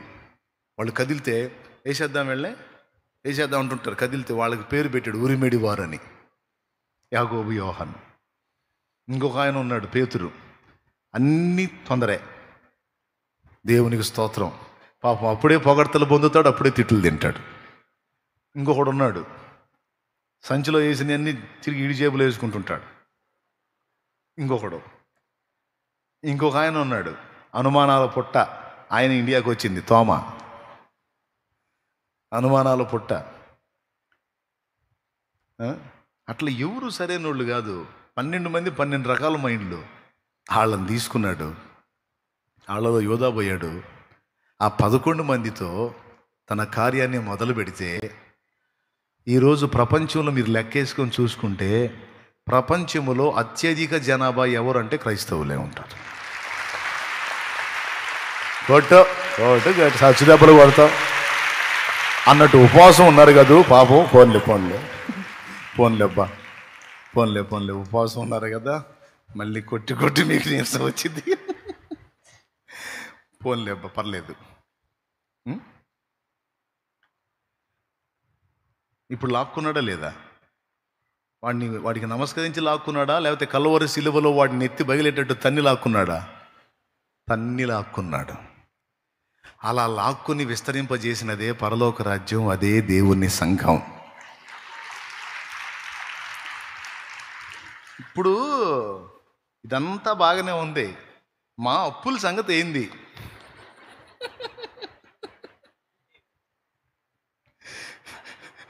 ఇదంతా బాగానే ఉందన్న, నువ్వు చెబుతున్నావు, మేము వింటున్నావు, ఓకే. ఇప్పుడు మా బాధలు ఏమన్నా ఒక పక్కకు వచ్చాను ఒడ్డెక్కుతావా, లేకపోతే ఇక పరలోక రాజ్యం చూసుకుంటారా, పరలోకం చేరండ్రా, ఇక ఇంతే సంగతులు అంటావా? చెప్పు, అదన్నా చెప్పు. ఇక ఇంకెందుకు ఆశలు తీసేసుకొని ఇక పరలోకం కోసం చూస్తాం, ఎప్పుడు వచ్చిద్దో పిలుపని. మరి ఇంకెందుకు ఈ బాధలు ఏం పోయేటట్టు లేవు, ఈ సమస్యలు ఏం తీరేటట్టు లేవు, ఒక ఒడ్డుకు వచ్చేటట్టు ఏం కనపట్లా, తెలిసి తెలియక అన్ని నెత్తినేసుకున్నాం, సుడిగుండలు ఇరక్కపోయినట్టు ఉంది, ఏం అర్థం కావట్లా, ఉంటాము ఓడతాం కూడా అర్థం కావట్లా. చెప్పు, ఆ మొక్కన్నా చెప్పు. ఇంకా లేదు, ఆశలు తీసేసుకోండి, పైకే చూడండి, ఇక పోతే పైకి పోవటం అని చెప్పు. ఇక ఎందుకు గొడవ అంటారా? Don't worry, don't worry. పరలోక రాజ్యములో పౌరుడైన ప్రతి ఒక్కడు, పరలోక రాజ్యములో పౌరురాలైన ప్రతి ఒక్క స్త్రీ, పురుషుడు మొత్తం దైవరాజ్య సంబంధులు. అంటే మనందరం దేవుని పరిపాలనలో ఉన్నాం, దేవుని రాజ్య సంబంధులం. ఇక్కడ పాయింట్ ఏంటంటే, మీకు పరలోకమే ఇస్తాను, భూలోకంలో ఏమీ ఇవ్వనని యేసయ్య అనలా. యేసయ్య స్పష్టంగా ఏం చెప్పాడో తెలుసా? పిచ్చోళ్ళారా, అల్ప విశ్వాసులారా, అయ్యో, ఆకాశ పక్షులను చూడండి, అవి విత్తవు, కోయవు, కొట్లలో కూర్చుకొనవు, అయినను మీ పరలోకపు తండ్రి ప్రతి దినము వాటిని పోషిస్తున్నాడు, వాటిని బతికిస్తున్నాడు. అడవి పువ్వులు ఎలాగెదుగుచున్నవో చూడండి. నేడుండి రేపు పొయ్యిలో వేయబడు అడవి గడ్డిని దేవుడు ఇలాగూ అలంకరించిన ఎడల మరి నిశ్చయముగా మీకు వస్త్రములు ఇచ్చును కదా. గనుక ఏమి తిందుమా, ఏమి త్రాగుదుమా, ఏమి ధరించుకుందుమా అని మీ ప్రాణమును గూర్చైనను దేహమును గూర్చైనను విచారించకండి. అన్యజనులు వాటన్నిటి విషయమై విచారింతురు, మీరైతే ఆయన నీతిని, నా రాజ్యమును వెతకండి. వెతికితే మీరు కోరుకునేవి, మీకు భూమి మీద కావాల్సినవన్నీ మీకు అనుగ్రహించబడతాయి అన్నాడండి. ఇంకేంది? నమ్ముతున్నారు లేదా? ఏడుంది? మత్తయి సువార్తలోనే ఉంది, జస్ట్ ఒక పేజీ దిప్పు. 6వ అధ్యాయం 33వ వచనం. కాబట్టి మీరు ఆయన రాజ్యమును నీతిని మొదట వెతుకుడి, అప్పుడు అవన్నీ మీకు అనుగ్రహింపబడును. రేపటిని గూర్చి చింతపడకుడి, రేపటి దినము దాని సంగతులను గురించి చింతించును. ఏనాటికి ఆనాటికి చాలును. అది పైన చూడు, పైన చూడన్న 32వ వచనం. ఇవన్నీ మీకు కావాలని మీ పరలోకపు తండ్రికి తెలియను. అబ్బా అబ్బా, స్తోత్రం. ఇగో, నువ్వు ఎప్పుడైతే ఆయన రెక్కల నీడలోకి వచ్చావో, ఎప్పుడైతే ఆయన రక్తంలో కడగబడి ఆయన రాజ్య సంబంధి అయ్యావో, ఎప్పుడైతే ఆయన పోలికగా ఆయన సారూప్యంలోకి రావడానికి డిసైడ్ చేసుకొని నువ్వు ఆయనకు అప్పగించుకున్నావో, నిన్ను చేతుల్లోకి తీసుకున్నాడు. నిన్నే కాదు, నీ జీవితాన్ని కూడా చేతుల్లోకి తీసుకున్నాడు ఆయన. నీకేమేం కావాలో ముందే తెలుసు ఆయనకని చెప్పేశాడు. నువ్వు అనవసరంగా బీపీలు షుగర్లు తెచ్చుకోవటం తప్ప, ఏది అసలు నేను నమ్ముకొని కూడా దిగులు పడి, విచారపడి, జుట్టు బీక్కొని, జుట్టు ఓడగొట్టుకోవటం, బీపీ షుగర్లు తెచ్చుకోవటం తప్ప నువ్వు ఆందోళన పడాల్సిన అవసరం అస్సలు లేదని చెబుతున్నాడు ఆయన. ఇంకా చెప్పాలంటే, ఈ భూ సంబంధమైన వాటిని గురించి విచారించే వాళ్ళని ఏమన్నాడో తెలుసా? అన్యజనులు అన్నాడు. అన్యజనులు అంటే దేవుణ్ణి ఎరగనోళ్ళు, దేవుని రాజ్యములో పాలివారు కాని వాళ్ళు, యేసయ్య రెక్కల కిందికి రాని వాళ్ళు అన్యజనులు. వాళ్ళు విచారపడతారు. జస్ట్ పైకి చదువునానా, జస్ట్ పైకి చదువు. 31వ వచనం. కాబట్టి ఏమి తిందుమో, ఏమి త్రాగుదుమో, ఏమి ధరించుకుందుమో అని చింతింపకుడి, అన్యజనులు వీటన్నిటి విషయమై విచారింతురు. అబ్బా, అది అసలు విషయం. ఎట్లా ఇప్పుడు నేను ఎట్ట చేయాలి, ఈ గండం నుంచి ఎట్ట గట్టెక్కాలి, ఈ సమస్య ఎట్టబోవాలి నాకు అని చాలా నలుగుతారు కదా మీరు ఎదుర్కొంటున్న సమస్యలను బట్టి. కానీ దేవుని వాగ్దానం ఏం చెప్తుందో తెలుసా? నీకు పిచ్చా, అన్ని జనుల్లాగా ఎందుకు కంగారు పడుతున్నారు అంటున్నాడు. నీకు ఏ రోజుకి ఏది కావాలో, నీ ఉద్యోగం దగ్గర నుంచి, పెళ్లి దగ్గర నుంచి, పెటాకుల దగ్గర నుంచి, నీకు ఎప్పుడు ఏది ఇయ్యాలో, ఏది చెయ్యాలో మొత్తం డిజైనింగ్ అయిపోయిందిరా పిచ్చోడా అంటున్నాడు దేవుడు మనతో. కొడితే గట్టి కొట్టు, ఇంకా చాలు, మళ్ళీ నీరసం వచ్చింది. దేవునికి స్తోత్రం, హల్లెలూయా. అర్థమైందా? ఇవన్నీ నీకు కావాల్సినవి అన్నీ అయిపోయింది ముందే. ఇక నువ్వు వాటి గురించి అనాల్సిన అవసరం లేదు, అయిపోయింది అది. నువ్వు ఏనాడైతే ఆయన రాజ్య పౌరుడివి పౌరురాలి అయ్యావో నీ కథ మారిపోయింది. ఇప్పుడు నీ నాయకుడు మారిపోయాడు, నీ పాలకుడు మారిపోయాడు, నీ పోషకుడు మారిపోయాడు. ఎవరు నీ పోషకుడు అంటే దేవుడే. ఇక ఇప్పుడు దిగులు పట్టం, విచారపట్టం, కృంగిపోవటం, కుమిలిపోవటం కాదా?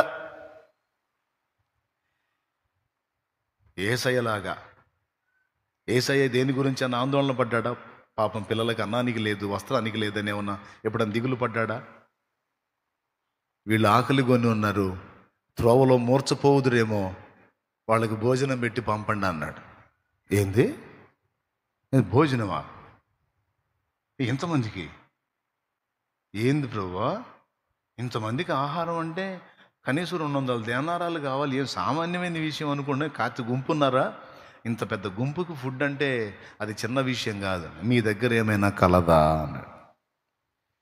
ఓ చిన్నోడు 5 రొట్టెలు 2 చేపలు తీసుకొచ్చి ఇచ్చాడు. వాళ్ళ అమ్మ ఇచ్చింది వాడికి. ఏసేం మాటలు వినటానికి పోతున్నావు, ఆకలేనప్పుడు తినరా అని. ఆ మాటల్లో పడి తిండి కూడా మర్చిపోయాడు. 5 రొట్టెలు 2 చేపలు అవి తీసుకొచ్చి ప్రభువుకి ఇచ్చాడు. ఇదిగో ఇవి ఉన్నాయని. అవి తీసుకొని కృతజ్ఞతాస్తుతులు చెల్లించి అద్భుతం చేసి అందరి కడుపులో నింపి ఆ మిగిలిన ముక్కలు మొత్తం నీట్గా ఒక్కటి కూడా పోకుండా మొత్తం ఏరిపిస్తే 12 గంపలు అయినాయి.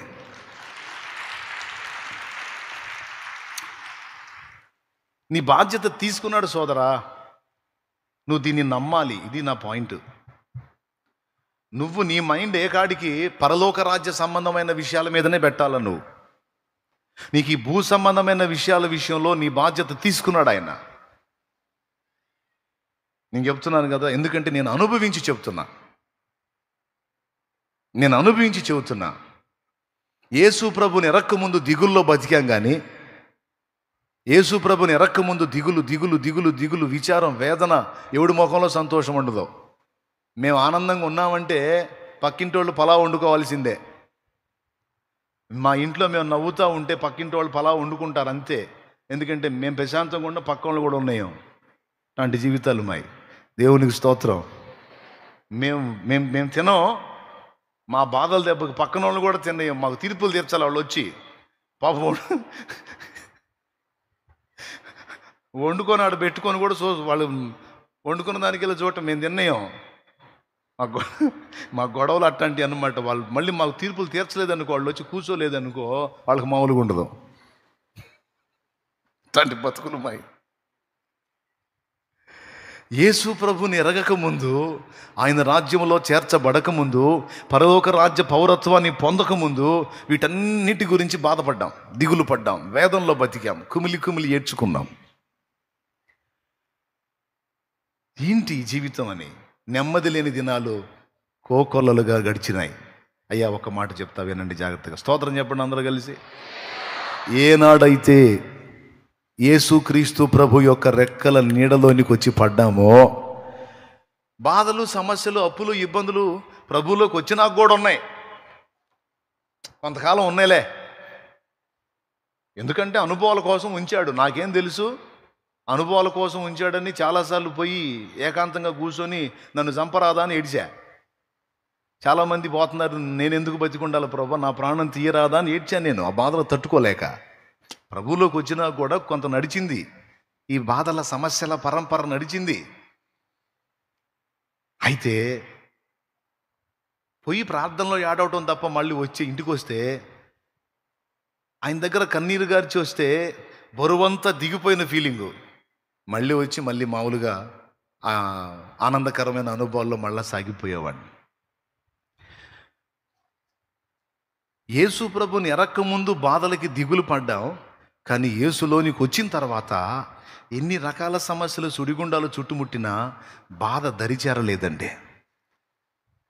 కృంగుబాటు, దుఃఖము, దిగులు అన్నవి దరిచేరలా. సమస్యలు ఉన్నాయి, వాటిని బట్టి భయం లేదు.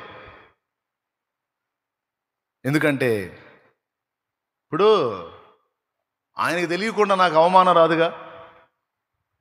ఇప్పుడు ఆయన పుస్తకంలో ఉన్నాను నేను, ఆయన కనుసన్నల్లో ఉన్నా, ఆయన జ్ఞాపకంలో ఉన్నా, ఆయన ఏలుబడిలో ఉన్నా, ఆయన రాజ్య వారసుడిగా ఉన్నా. నేను నా ఇంటివారు, మాకు ఏది జరిగినా ఆయన సెలవు లేకుండా జరగదుగా, ఆయనకి తెలియకుండా జరగదుగా. ఇప్పుడు నా తగాద అదే, ఆయన దగ్గరికి పోయి నిన్ను నమ్ముకోకముందు ఇంతే, నిన్ను నమ్ముకున్నా కూడా ఇంతేనా? నువ్వు సర్వశక్తి గల్లోడివే, నువ్వు జీవంగల్ల దేవుడివే, మా బొమ్మల్ని చేసి మాకు ఊపిరి పోసి మమ్మల్ని మనుషులుగా ఆడిస్తున్నోడివే, మాకు తెలుసు నువ్వెవరో, మరి ఏంది ఇది అంటే ఆయన మౌనం.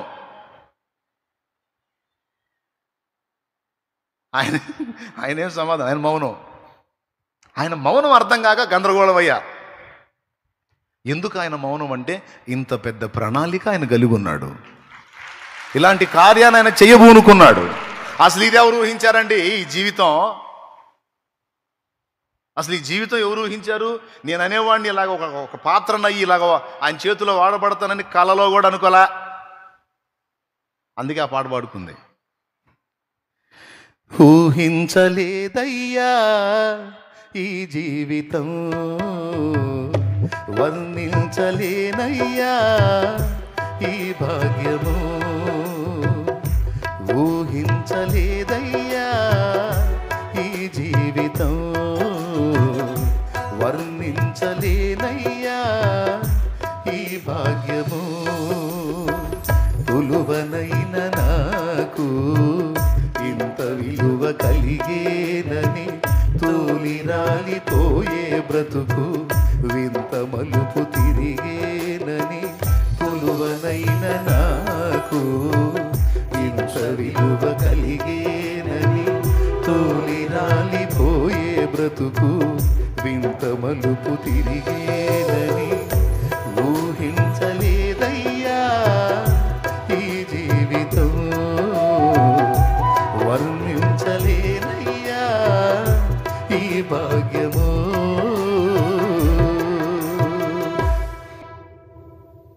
దేవుడి కృప వల్ల దేవుడు నాకు ఇచ్చిన పాటలన్నీ నా అనుభవాలే చాలా వరకు. మనుషుల మనసులలో ఏ చోటు లేకున్నా, మంచిదైన నీ మదిలో నాకు చోటునిచ్చావు.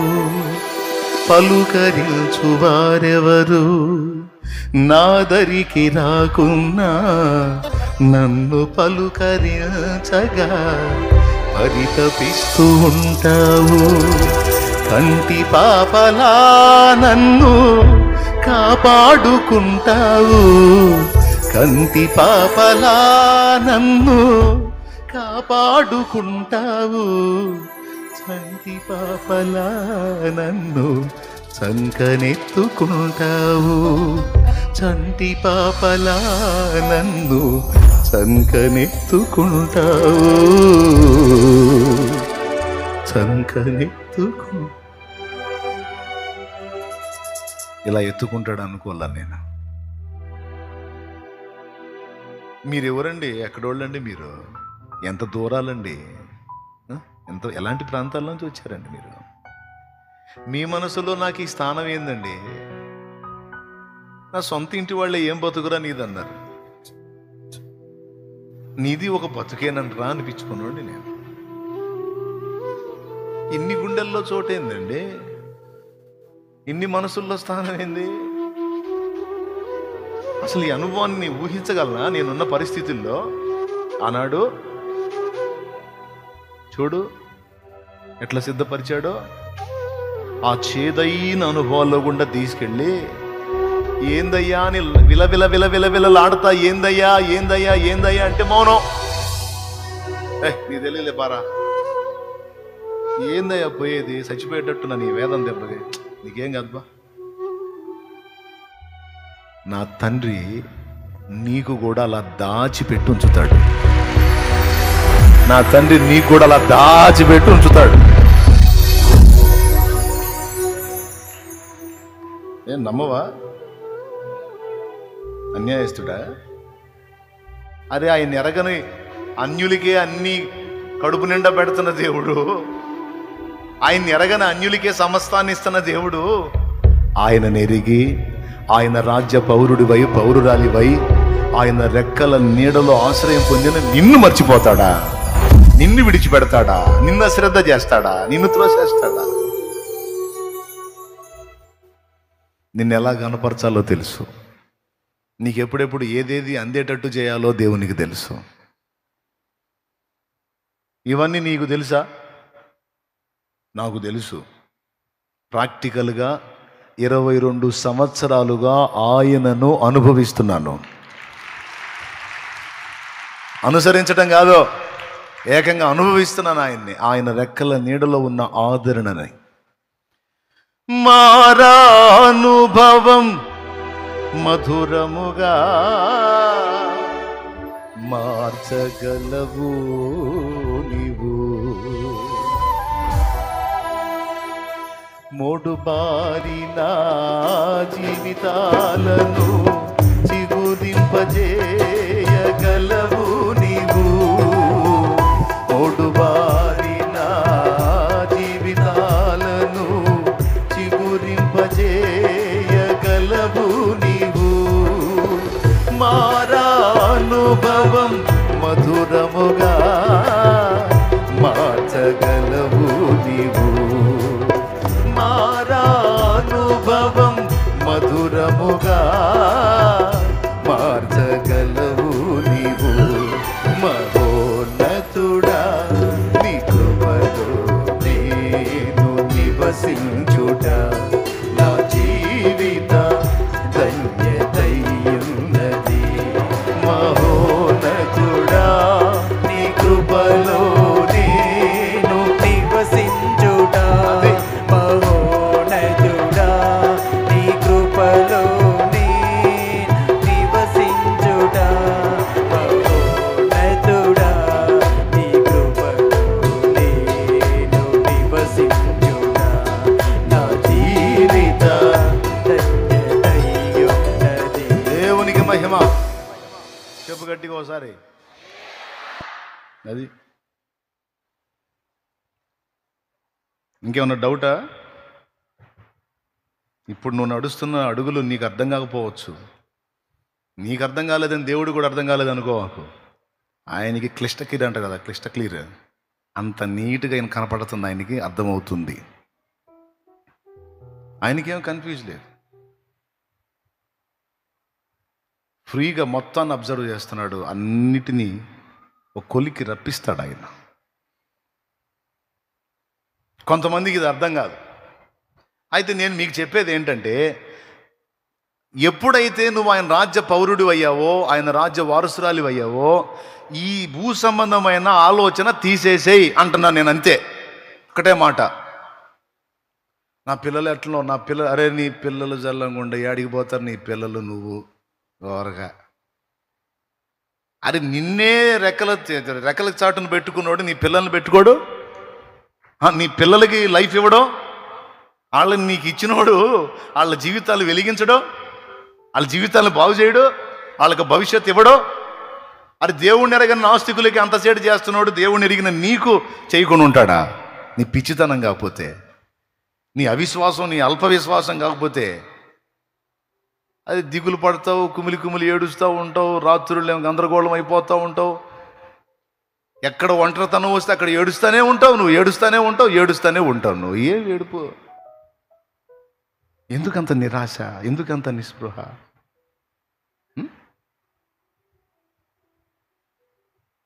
నిన్ను పిలిచిన వాడు నమ్మదగిన వాడు కదా, ఆయన చేయి వదిలిపెడతాడా? కొంతమంది నైట్లు నిద్రపోకుండా ఏడుస్తుంటారు, పండుకొని ఏడుస్తా ఏడుస్తా ఏడుస్తా ఏడుస్తా ఏడుస్తా ఏడుస్తా. పిచ్చోళ్ళ మంచోళ్ళ మీరు? కొంతమంది భయపడుతుంటారు, ఏమైద్దో ఏమైద్దో ఏమైద్దో, చెమటలు పడుతుంటే ఆందోళన పడతారు, నిద్రలో కూడా కలవరపై లెగుస్తూ ఉంటారు. అయ్యో, దేవుణ్ణి ఎరగని అన్ని జనులు కదా వాటి గురించి విచారించేది. ఆయన ఏం చెప్పాడు? నువ్వు నా విశ్రాంతిలో బ్రతుకు అన్నాడు. నువ్వు నా విశ్రాంతిలో ఉండాలి అన్నాడు. నువ్వేమో అశాంతిలో బతుకుతున్నావు. కోపం కదా మరి ఆయనకి. ఆయన నీకు సిద్ధపరిచాడు, నీ ఇంటి వారికి సిద్ధపరిచాడు, నీ సంతతికి సిద్ధపరిచాడు. ఆయన సిద్ధపరచకపోతే మాత్రం ఏందంట? నాకు చెప్పు, ఓ మాట చెప్పు, నాకు చెప్పు. సిద్ధపరచకపోతే ఏసు దేవుడు కాదా? సిద్ధపరచకపోతే ఆయన వెంబడించవా?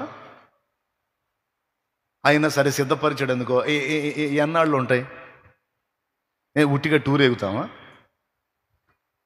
పర్మనెంట్ కాదుగా, ఇట చూసినాడు పోతున్నాడుగా. మనకు అది కదా. అక్కడైతే నీకు స్థానం రానే వచ్చే, పేరైతే నమోదు అవనే అయిపోయే. నీ దృష్టి ఏ కాడి గుర్తుపెట్టుకో. నన్ను వాళ్ళు అంటున్నారు, వీళ్ళు అంటున్నారు, వాళ్ళు బాగున్నారు, వీళ్ళు బాగున్నారు, నా బతుకిట్ట తగలబడింది, నన్ను చూసి వెకిలితనంగా నవ్వుతున్నారు, నన్ను చూసి హేళన చేస్తున్నారు, నా పిల్లల పరిస్థితిని చూసి హేళన చేస్తున్నారు, నేను ఇంతమందిని కలిగి ఉన్నాను, వీళ్ళ బతుకులు ఏమవుతాయో, మా జీవితాలు నలుగురిలో నవ్వులు పాలవుతాయేమో. కానీ నిన్ను ప్రేమించే దేవుడే నిన్ను ఎగతాళికి అప్పచెబితే అప్పచెప్పనివయా? నిన్ను ప్రేమించి నీ కోసం ప్రాణం పెట్టిన దేవుడు నిన్ను ఎగతాళికి అవమానానికి అప్పచెబితే అప్పచెప్పనివ్వమమ్మా, అప్పచెప్పని.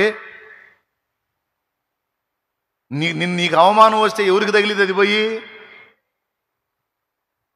నీకు హింస వస్తే అది పోయి ఎవరికి తగిలిద్ది? నిన్ను దూషిస్తే ఆ దూషణ పోయి ఎవరికి తగిలిద్ది? నా కళ్ళ ముందు ఒకడు నా కుమారుని తిట్టాడు, నా కళ్ళ ముందు ఒకడు నా కుమారుణ్ణి తిట్టాడు అనుకో, నాకు ఎట్ట ఉంటుంది? నాకే ఉండదా? చేంగుట్టినట్టు కూడా ఉండదా? ముందు వాడికంటే ముందు నాకు వచ్చి దావేశం. నిన్ను ముట్టినవాడు నా కంటి పాపను ముడతన్నాడని ఎప్పుడో చెప్పాడు. ఏడిపించనివయా, ఏడిపించని. ఇప్పుడు నీ బిడ్డని నీ కళ్ళ ముందు తిడితే నీకు నొప్పి పుట్టిదా పుట్టదా? ఆడు అసలు మాటలు తిట్లు తిని ఆడు మౌనంగా పోయినా సరే నీకు మండి నువ్వు పోయి తగాద పెట్టుకుంటావు. ఏదిరా అట్టు పడితే అట్ట మాట్లాడు, ఎవడు అనుకుంటున్నాడు నా కొడుకు, లేకపోతే అమ్మాయి నా కూతురు, ఏదిరారా నువ్వురా అని కొట్లాటకు దిగుతావు. సరిగా ఓపికలే నువ్వే కొట్లాటకు పోతే నీకు ఆయన విశ్వానికి రాజైన వాడు ఎట్టపోతాడు ఊహించొక్కసారి. నేను చెప్పే కహానీలా, మాయ మాటలా, ఒట్టి మాటలా, లేఖనమా? లేఖనం. సౌలా సౌలా నన్ను ఎందుకు హింసిస్తున్నావు అన్నాడు. నువ్వెవరు అయ్యా, నిన్ను చూడటం ఇప్పుడే అన్నాడు సౌలు. నా పిల్లల్ని హింసిస్తే నన్ను హింసించినట్టు. నా పిల్లలకి ఏముండదు, నాకు కలిగిద్ది బాధ.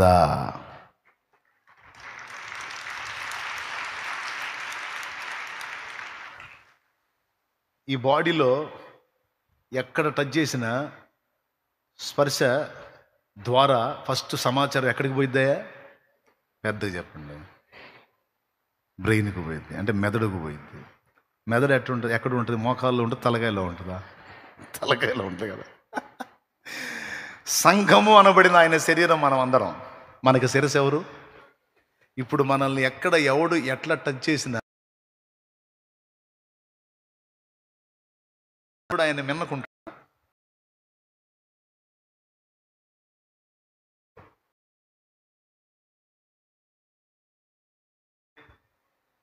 నిన్ను తిట్టాడు అనుకోకడు, ఏడికి పోయిద్ది?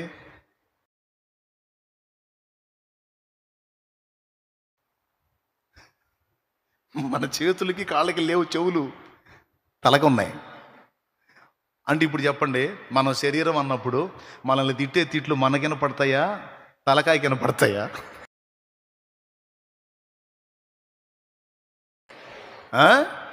అది మోక్ష నగరు మా పుట్టిల్లు, ముఖ్య దూతల్ మా స్నేహితులు. మోక్ష నగరు మా పుట్టిల్లు, ముఖ్య దూతల్ మా స్నేహితులు. సాక్షాత్కారమయ్యుండగను, సాక్షాత్కారమయ్యుండగను, లక్ష్య పెట్ట మిహ బాధలకు.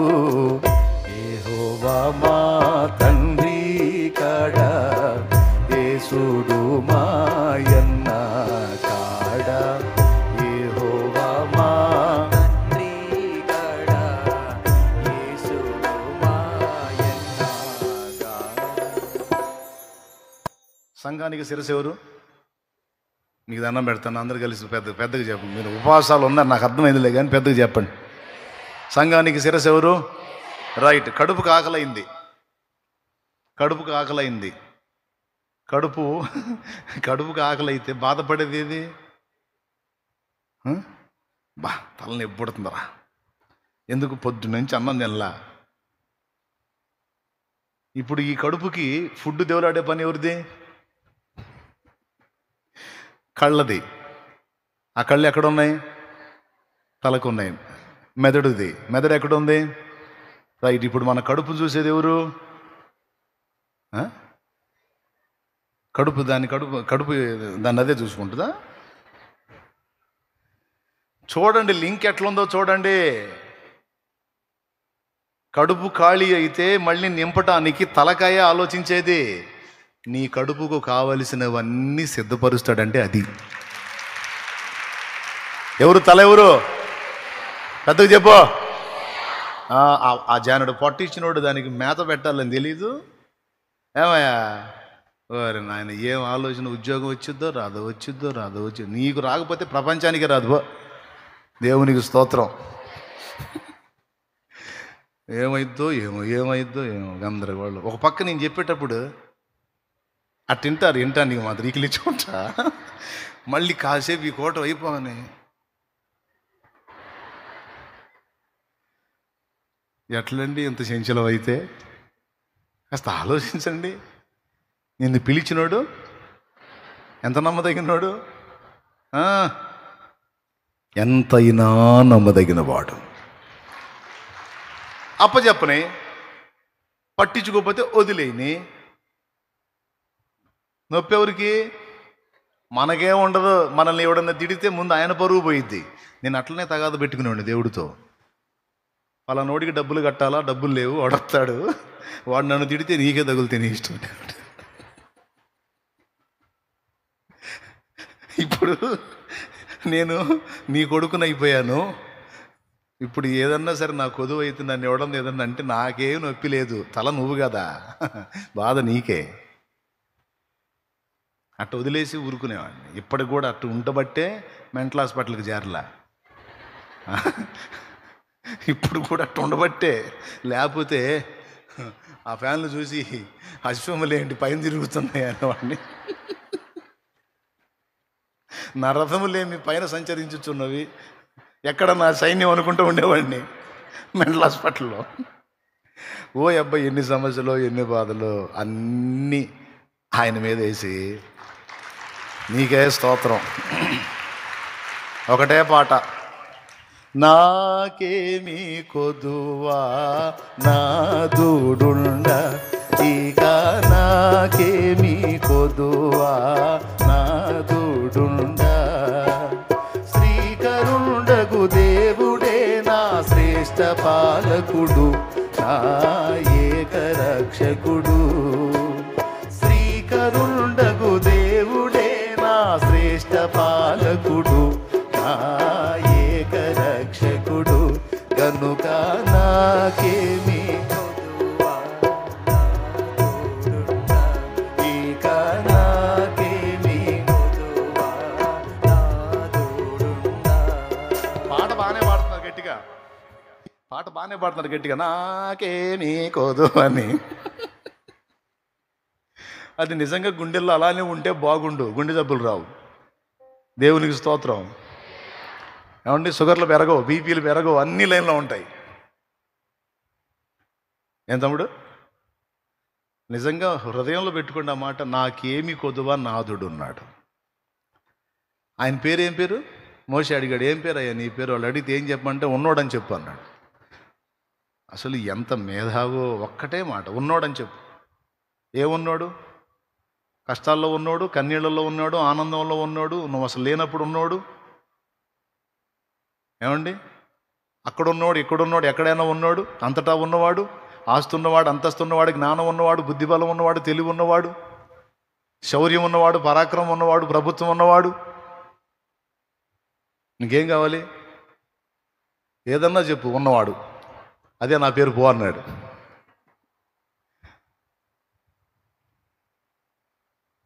అప్పచెబితే అప్పచెప్పని. అయినా నాకు అర్థం కాదు. ఇంకొక మాట కూడా చెబుతాను. ఇప్పుడు నిన్ను ఎగతాళి చేశారనుకో, వాళ్ళు ఎంతకాలం ఉంటారు నాకు అర్థం కాదు. వాళ్ళు ఏమన్నా ఉట్టిగా టూర్ ఎగుతారేడా? లేకపోతే వాళ్ళకున్న ఏమన్నా స్థిరంగా ఉంటాయా? ఏమండి, మొన్నటి దాకా ఒక ప్రభుత్వం ఎగిరారు పాపం, ఇప్పుడు వాళ్ళు పోయి ఇంకొకళ్ళు ఎగురుతున్నారు. ఇది నడుస్తూనే ఉంటుంది కదా. ఒకటి ఆనందం, మరొకటి దుఃఖం, మళ్ళీ మరొకటికి ఆనందం, మరొకటికి దుఃఖం. అంటే అనని చెవిటాడైనట్టు వెళ్ళిపో. ప్రతి మాట తీసుకొని కుమిలి కుమిలి గందరగోళం అయిపోతే చచ్చిపోతావు అన్యాయంగా. అన్యజనుల్లాగా ప్రవర్తించొద్దు. నువ్వు పరలోక రాజ్య సంబంధివి. నీ దృష్టి అంతా పైకి ఉండాలి. దేవునికి స్తోత్రం. పైకి ఉండాలంటే రోడ్డు మీద పోయేటప్పుడు పైకి చూడమని కాదు, అటు చూశారు. మీ దృష్టి అంతా పైకి ఉండాలన్నాడు. అన్న పైకే ఉండం. కొలసై పత్రిక 3వ అధ్యాయం మొదటి 2 వచనాలు చదివితే చూడండి, ఈ మాట ఉంది. కొలసై పత్రిక 3వ అధ్యాయం మొదటి వచనం నుంచి, మీరు క్రీస్తుతో కూడా లేపబడిన వారైతే పైనున్న వాటినే వెదకుడి. ఏం వెతకమన్నాడు? పైనున్న వాటినే వెతకుడి. అక్కడ క్రీస్తు దేవుని కుడిపార్శ్వమున కూర్చుండి ఉన్నాడు. ఆయన ఉన్నాడు. ఇంకా నాకైతే నాకు తెలిసి, నా అనుభవంలో నేను చెప్తున్నా, చాలా రకాల మలుపులు తిరిగినా, కొన్నిసార్లు చేదైన మలుపుల్లో గుండా వెళ్ళినా చెయ్యి మాత్రం వదిలిపెట్టలా. ఆయనే మోసాడు, ఒక దరికి తెచ్చాడు. ఇప్పుడున్న పోరాటంలో కూడా ఒక దరికి తెస్తాడు. నేను పోరాటంలోనే ఉన్నా, మీరు పోరాటంలోనే ఉన్నారు. ఈ భూమి మీద ఉన్నంత వరకు మనది పోరాటమే. కానీ మీ గుండె ధైర్యం కోసం చెప్తున్నా, ఎన్ని పోరాటాలు మన ముందున్నా మన చెయ్యి పట్టుకున్నవాడు మాత్రం సామాన్యుడు కాదు.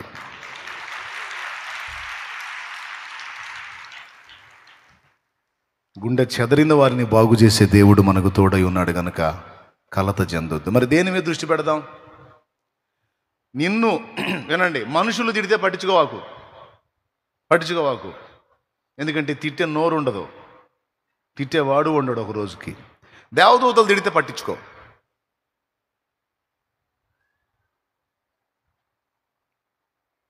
అర్థం కాలేదా? మనుషులు నిన్ను తిడితే పట్టించుకోవాకు. దానికోసం కుమిలి ఏడవాకు, ఫీల్ అవ్వవాకు, అవమానం తలంచవాకు. తిట్టనే, మనుషులు తిడితే తిట్టనే, పట్టించుకోవాకు. కానీ దేవుడు తిడితే పట్టించుకో, దేవదూతలు తిడితే పట్టించుకో, భక్తులు తిడితే పట్టించుకో. ఎందుకు? అది శాశ్వతమైంది. కానీ వాళ్ళు నిన్ను తిట్టరు.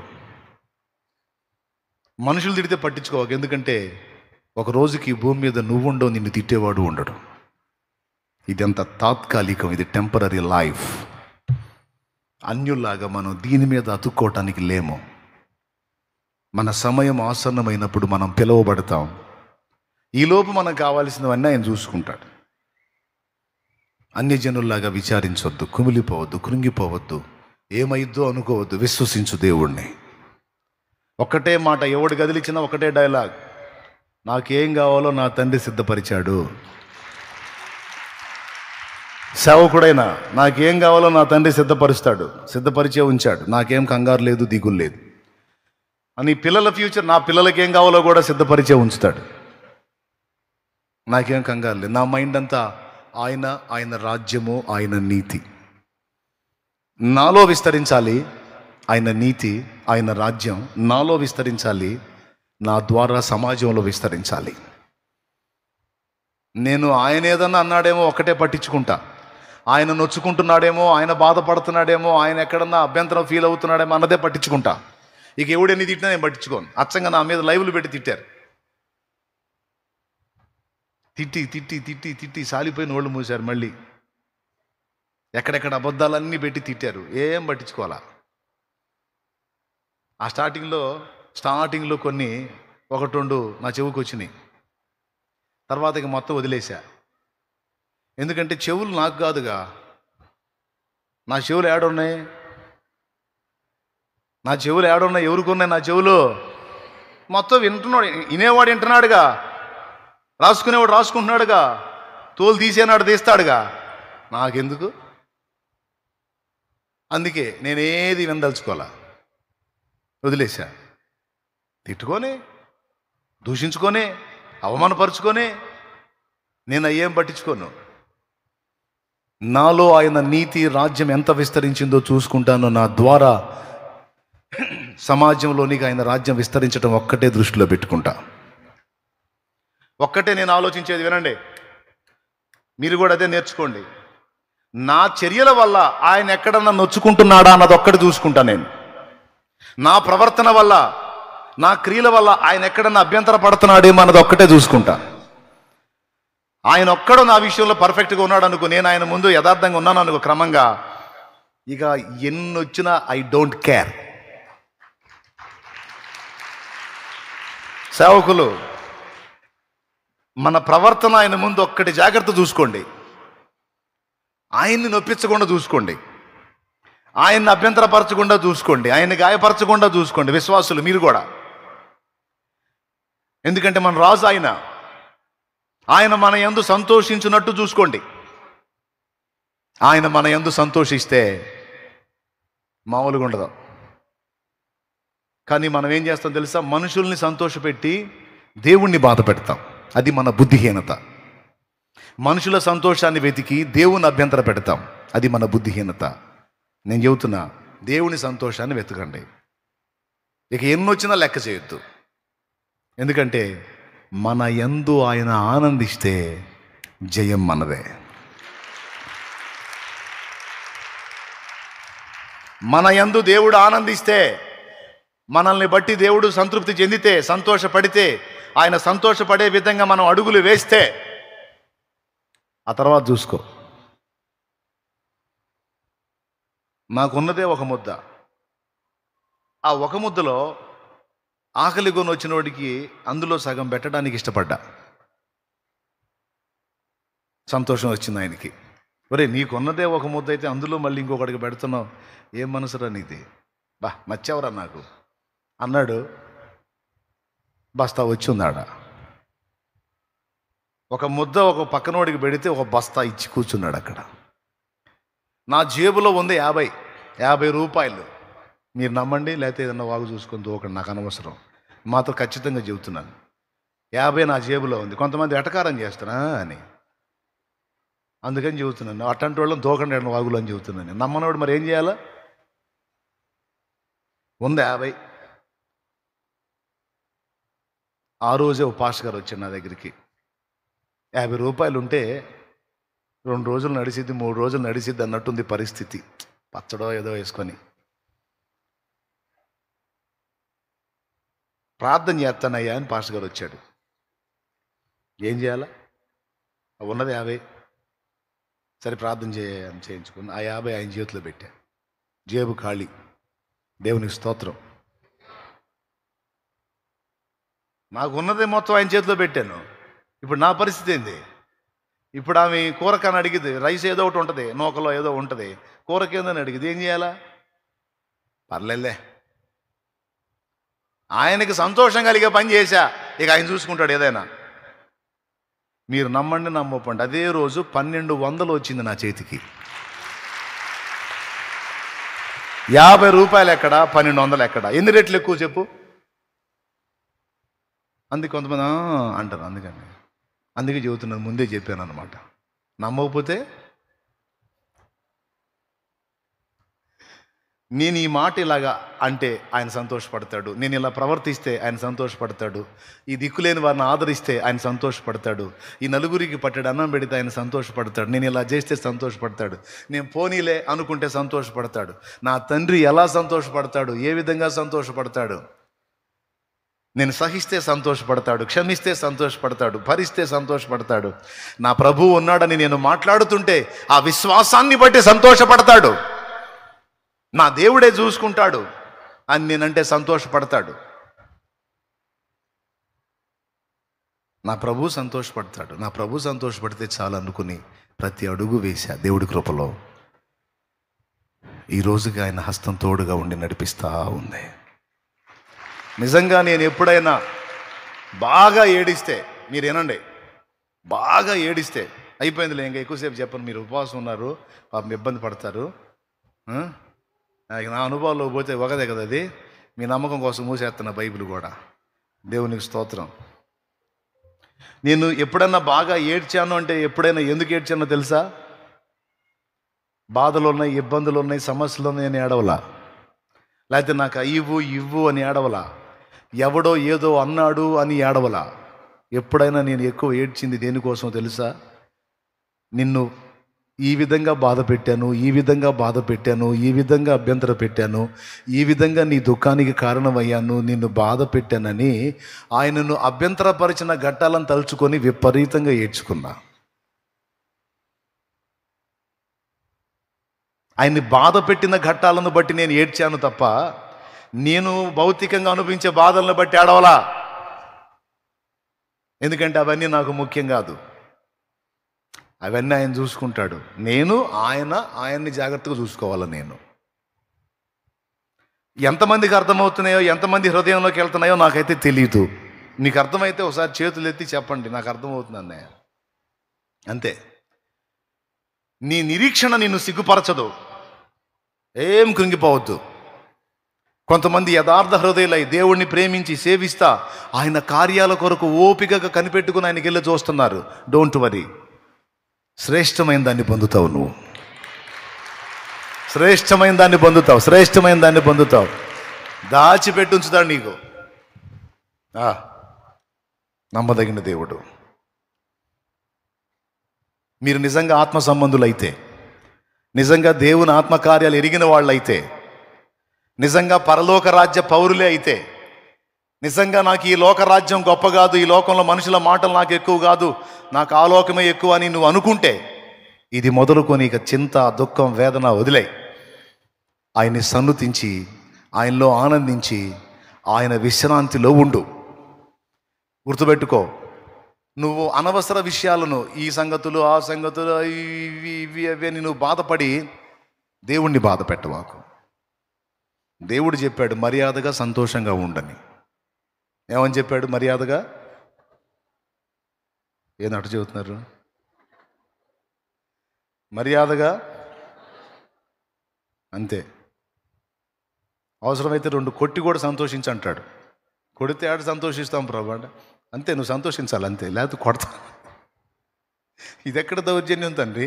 సంతోషం అంటే పరిస్థితులను బట్టి మాకు రావాలి, అనవసరం, నువ్వు సంతోషించాలి అంతే. ఏంటి, నేను లేనా? నేనున్నాగా, నువ్వు సంతోషంగా ఉండు అంటే. అన్నీ అప్పులు అయిపోయినాయి. అరే అప్పులైతే సంతోషంగా ఉండు, నోరు మూసుకొని. మరి అప్పులు నేను చూసుకుంటాగా.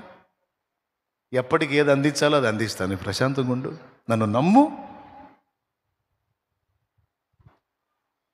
మనం ఆయన్ని నమ్ముతున్నాం అంటానికి గుర్తు ఏంటంటే మనం హ్యాపీగా ఉంటాం. మనం ఆయన అనుమానిస్తున్నాం అంటానికి గుర్తు ఏంటంటే దుఃఖంలో ఉంటాం. తరచుగా నువ్వు అలాగ దుఃఖాలు, వేదనలు కొనసాగించొద్దు, వదిలే. ఈ ఉపవాసాల్లో, ఈ 4వ కూటమిలో, ఈ 2వ దినమందు దేవుడు మనకు అందిస్తున్న మాట, మీరు నా రాజ్య సంబంధులు, మీ జీవితాలన్నీ నా చేతుల్లో ఉన్నాయి, కలత చెందొద్దు, శ్రేష్టమైన వాటిని మీకు అందించడానికి నేను ఎప్పుడు సిద్ధంగా ఉన్నాను అంటాడు దేవుడు. అంటున్నాడు ఆయన.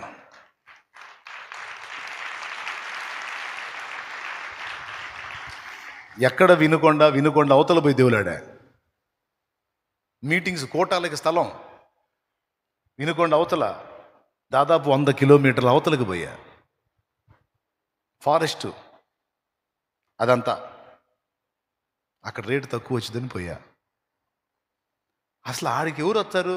నా విశ్వాసం, అడవిలోకైనా వస్తారు, ఆయన తీసుకొస్తాడని. దేవునికి మహిమ. పోయి ఆ కొండలమ్మడి తిరుగుతా పక్కన ఏళ్ళతో చెప్తా ఉన్నారే, మనం ఏడ తిరుగుతున్నాం కానీ ఆయన నమ్మదగినోడురా, అక్కడే దాచిపెడతాడురా, మనకి ఆడే ఉంటుందిరా, ఎక్కడో దాచిపెట్టి ఉంచుతాడురా. ఆ సమయం వచ్చిందాకా మనకు అర్థం కానీడు, ఆ సమయం వచ్చినప్పుడు మనకు అర్థమైద్దిరా, అక్కడే ఉంచుతాడురా అనుకుంటా తిరిగా. నిజంగా 100 కిలోమీటర్లు ఎక్కడా, 6 కిలోమీటర్లు ఎక్కడా సిద్ధపరిచాడా లేదా? నా మాట సిగ్గుపడిందా? నా నిరీక్షణ సిగ్గుపడిందా? 6 కిలోమీటర్ల ప్రార్థన తోట, అదే 6-7 కిలోమీటర్లో మీటింగ్ రౌండ్. ఇప్పుడు మీకు ఏముందిలే అనిపించవచ్చండి, నాకు అది పెద్ద విషయం. 100 సార్లు ఆయన చెబుతా, దేవునికి స్తోత్రం, హల్లెలూయా. 1000 సార్లు ఆయన చెబుతా, నాకు అది పెద్ద విషయం. మరి మీకేముందిలే ఆప్ట్రాల్ అనిపించవచ్చు మీకు, కానీ నాకు ఆప్ట్రాల్ కాదు, అది చాలా విచిత్రం.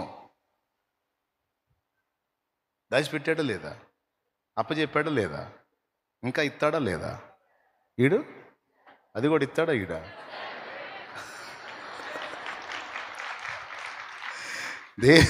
దేవునికి మహిమ. అది అంతే, అట్లా ఉంటాయి. చూడు ఎంత దూరం. ఇందాక ఓపెన్ అయింది ఒక షెడ్డు, సేవకుల తరబీదు కోసం సిద్ధపరిచిన షెడ్. అది ప్రార్థన తోటలో. రేపు కూటమయ్యాక చూసిపోండి. దేవునికి మహిమ. నీకు కూడా దాచిపెట్టి ఉంచుతాడు తమ్ముడా.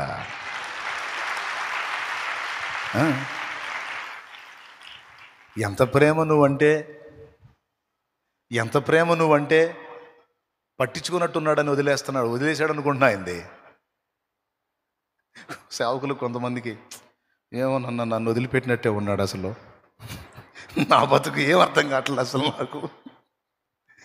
ఏమయ్యా, నిన్ను పిలిచి, పేరు పెట్టి పిలిచి, నిన్ను అభిషేకించి, నిన్ను ఎంతగా సిద్ధపరిచి వాడుకోకుండా ఎవరు కూర్చోబెడతాడు. ఒక టైం ఉంటుంది, ఆగు, నీకు దండం పెడతానయ్యా అన్నదాకా, విశ్రాంతి లేదయ్యా అన్నదాకా వాడుకుంటాడు. ఆ రోజు వస్తుంది. ఈరోజు నాకు అదే పరిస్థితి అయింది. ఇటు జనాన్ని చూసి ఇటు పరిగెత్తుతున్నా. ఒకసారి ఏమో స్టార్టింగ్లోనేమో మోకాళ్ళు వేసి, ప్రభువా నాకు ఆత్మల నిమ్ము, లేకపోతే నా ప్రాణం తీసుకో అని ప్రార్థన చేసి,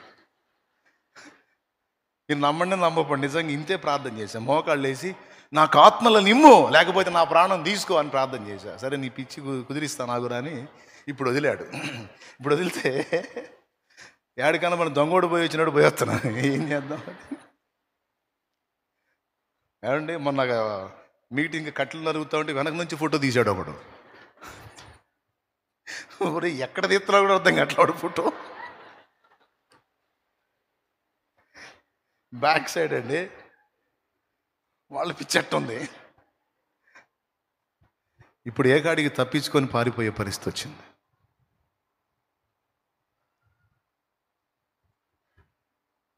ఎందుకు ఈ విషయాలు చెబుతున్నాను మీకు అర్థమైంది కదా. నా దేవుడు నమ్మదగినవాడు. ఎటు పోవాలో కూడా తెలియట్లే. దొంగళ్ళలా తిరుగుతున్నా మఫ్టీ డ్రెస్ వేసుకొని, అయినా గుర్తుపడుతున్నారు. నాకు అర్థం కావట్లా. నేను అడుగుతున్నా కొంతమందిని, అసలు నేను ఈ అవతారం వేసా కదా, ఎట్టు గుర్తుపట్టా అంటే, అన్నావు నువ్వు అడుగు తిరుగున్నా గుర్తుపడతా అన్నావు. దేవునికి స్తోత్రం. నువ్వు ఎన్ని గెటప్పులు వేసినా నీ స్ట్రక్చర్ ఐడియా ఉంటుందన్నా మాకు. నువ్వు అటు తిరుగున్నా సరే నిన్ను గుర్తుపడతాం మేము. నన్ను బాగా పట్టించేది పిల్లలు పట్టిస్తారు. ఎక్కడున్నా సరే, అడ్డుగో చాలేమన్నా వచ్చాడు అడ్డుగో అని చెప్పి, అమ్మో వాళ్ళ కళ్ళు మామూలు కళ్ళు కాదు, అట్టిస్తాడు. ఆగి ఆగి ఆగి ఆయన వాడుకోవటం మొదలు పెడితే ఇక జాలయ్య అన్న దాకుంటుంది ఆయన కార్యం. నమ్మితే స్తోత్రం చెప్పు. నీకు కూడా ఏమండి, మన దేవుణ్ణి బట్టి ఆ మాత్రం చెప్పుకోలేమా? అంత మాత్రం నమ్మలేమా? ఆయన పిడికిలు విప్పి ఇస్తే దాచడానికి కూడా నీకు స్థలం దొరకదు. అంత పెద్ద పిడికిలు అయింది. అధైర్యపడద్దు, దిగులు పడద్దు. సంతోషంగా ఉంటారా లేదా? మర్యాదగా నవ్వండి. దేవునికి స్తోత్రం. హల్లెలూయా. ఏడు మొఖాలు తీసేయండి. కళ్ళాడుతుండాలా. మనకు అప్పులు ఇచ్చినోడు కూడా మైండ్ పోవాలా. ఇదేంద్ర ఈడికి ఇచ్చి నేను దిగులుగా తిరుగుతున్నా, ఈడే ఇగిలిచ్చుకుంటా తిరుగుతా. దేవునికి స్తోత్రం కలుగును గాక. ఈడికి ఇచ్చి నేను నిద్ర మాత్రలు మింగుతున్నా, ఈడేమో ఆనందంగా తిరుగుతున్నాడు. నేను చెప్పే జోక్ నిజంగా అంతే ఉండాలి. హ్యాపీ, క్రీస్తు యేసునందు సంతోషం. చేయడా దేవుడి కార్యం? ఎంతమందికి విశ్వాసం ఉంది? మరి నిలబడతారా? కూటమి అయిపోగానే మళ్ళీ అటు పెడతారా? ఉసురు ముఖం పెడతారా? అరే నేను ముఖం ఫీలింగ్ పెట్టినప్పుడు చూపిస్తే భలే ఉంటుందిరా, అప్పుడు చూపించరా. మన వాళ్ళ ముఖాలు నేను పెడతాను అప్పుడప్పుడు. లోపలేమా బయటికి కూటమి అయిపోయి పెట్టిన అయ్యా అయ్యా నేను ఇప్పటిదాకా వాక్యం విని ఏడు ముఖం పెట్టు అని గద్దిస్తే చేస్తాడులే, ఏసై చేస్తాడులే. కృంగిపోవద్దు, కలత చెందొద్దు. ఆయన తలుపుల్లో నువ్వు ఉన్నావు. ప్రాణం పెట్టాడు నీకోసం. ప్రాణం పెట్టినోడు చేయడా? తప్పకుండా చేస్తాడు. లే, మోకాళ్ళ మీదకి రా.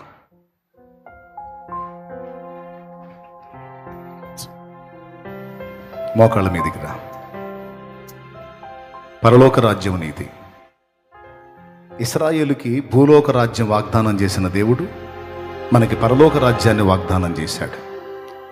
పరలోక రాజ్యం ఒక్కటే ఇస్తానల్లా, పరలోక రాజ్యంతో పాటు భూమి మీద మన మనుగడకు కావాల్సినవన్నిటినీ కూడా దేవుడు ఇస్తానని వాగ్దానం చేశాడు. ఏం తిందుమో, ఏం తాగుదామో, ఏంది నా గతిని ఆలోచించొద్దు. నీకు కావలసినవన్నీ నేను సిద్ధపరిచాను. ఒకటొకటిగా తగిన కాలం మంది అన్నీ నీ చేతికి వస్తాయి. నువ్వు నన్ను మహింపరుస్తావు.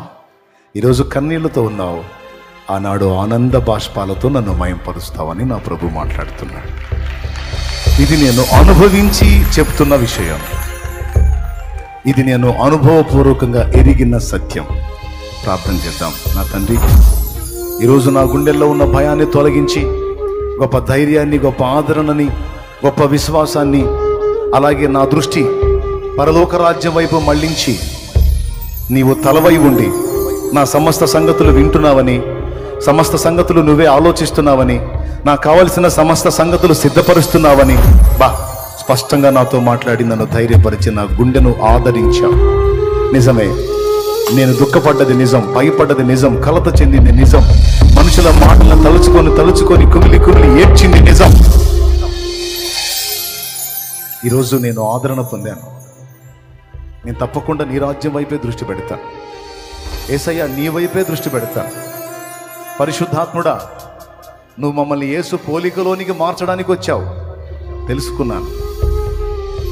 యేసు వలె ఆలోచించడానికి, యేసు వలె ప్రవర్తించడానికి, అన్ని విషయాలలో యేసు వలె ఉండడానికి నా వంతు నేను ఎదగడానికి సిద్ధపడుతుండగా నాకు సహాయం చేసి నన్ను ఎదుగుదలలోనికి నడిపించు. కృతజ్ఞతలు చెల్లిస్తున్నా.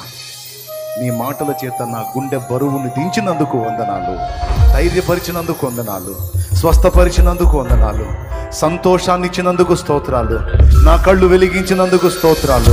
ఓ, నన్ను వాడుకుంటానని వాగ్దానం చేసినందుకు వందనాలు. ఓ, విస్తారమైన కార్యములు చేయబోతున్నానని వాగ్దానం చేసినందుకు వందనాలు. నేను నీకు దాచి ఉంచాను అని చెప్పింది నీకు వందనాలు, వందనాలు, వందనాలు.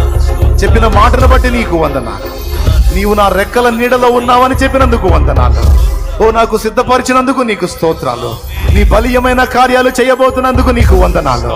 ఓ, నా సిగ్గుని తొలగించి నా తలని ఎత్తుతున్నందుకు నీకు స్తోత్రాలు చెల్లిస్తున్నాను. నీకు వందనాలు, వందనాలు, వందనాలు, కృతజ్ఞతలు. మళ్ళొక్కసారి నన్ను ధైర్యపరిచావు, నా బిడ్డల్ని ధైర్యపరిచావు. దేవా, ఈ వాగ్దానం కోసం కాచుకొని ఉండగా మమ్మల్ని బలపరిచినందుకు వందనాలు. ఎక్కడన్నా నిన్ను బాధ పెడుతున్నామేమో, ఎక్కడన్నా నిన్ను అభ్యంతరపరుస్తున్నామేమో, ఎక్కడన్నా నువ్వు నొచ్చుకునే విధంగా ప్రవర్తిస్తున్నామేమో, మమ్మల్ని క్షమించు, క్షమించు. నీ రక్తముతో కడుగు. మాకు నీ సంతోషమే కావాలి, మాకు నీ ఆనందమే కావాలి, మాకు నీ నెమ్మదే కావాలి. దేవా నీవు నీవు నీవు నీవు మమ్మల్ని బట్టి ఆనందపడాలి, మమ్మల్ని బట్టి నీవు నెమ్మదిగా ఉండాలి, కలత చెందకూడదు ప్రభువా. నీకు స్తోత్రాలు చెల్లిస్తూ తెలిసి తెలియక ఇంతవరకు పిచ్చిగా ప్రవర్తించుంటే మన్నించు, అనవసరంగా దుఃఖపడి ఉంటే క్షమించు, అన్యజనుల్లాగా వాటి కోసం వీటి కోసం విచారపడి ఉంటే మన్నించు.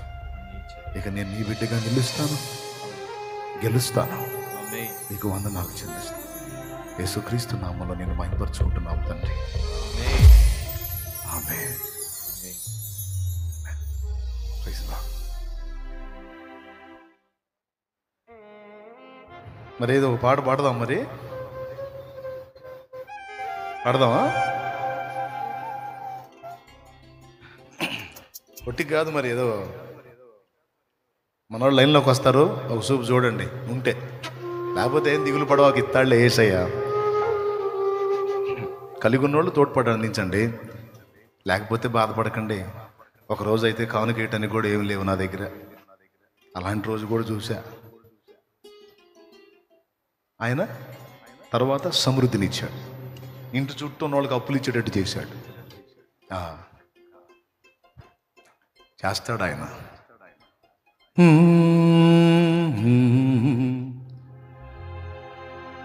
కావాలి కావాలి యేసు నువ్వే కావాలి,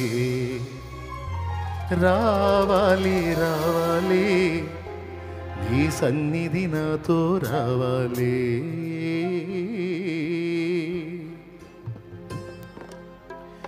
కావాలి కావాలి యేసు నువ్వే కావాలి, రావాలి రావాలి నీ సన్నిధి నాతో రావాలి.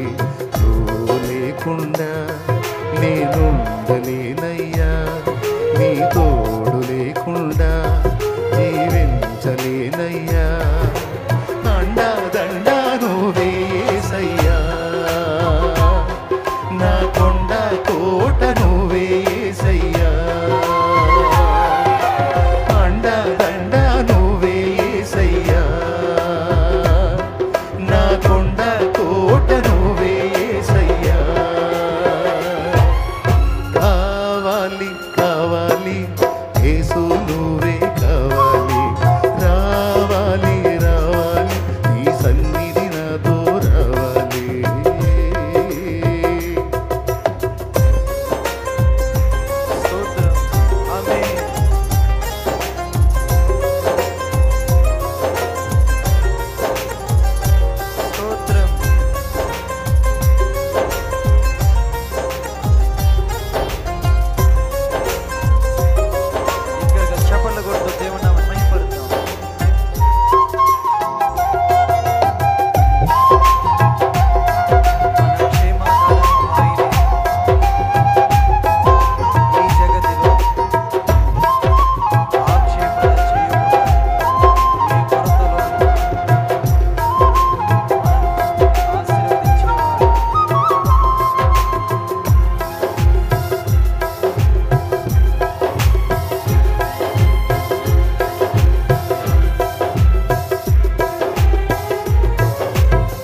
నా క్షేమాధారము నువ్వే ఈ జగతిలో, ఆక్షేపణ చెయ్యను నేను ఏ కొరతలో.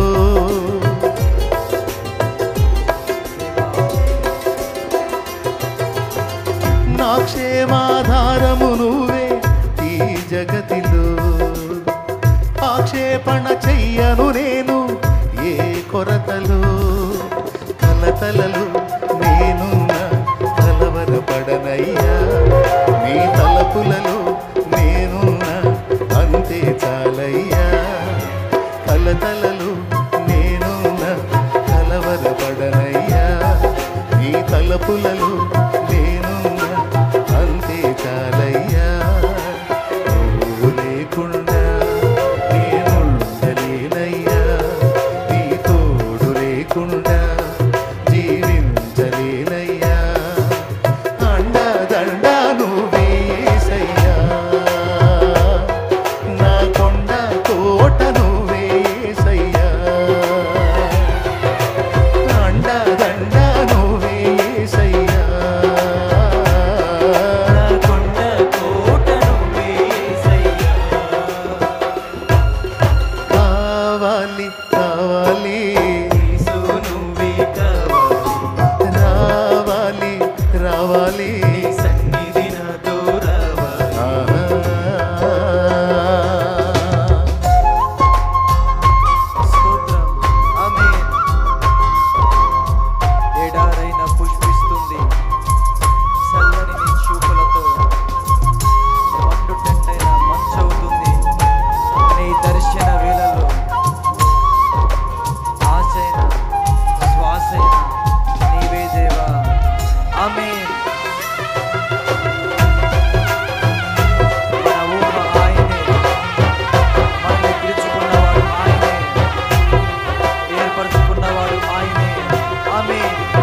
ఎడారైన పుష్పిస్తుంది చల్లని నీ చూపులతో, మండుటెండ మంచవుతుంది నీ దర్శన వేళలలో.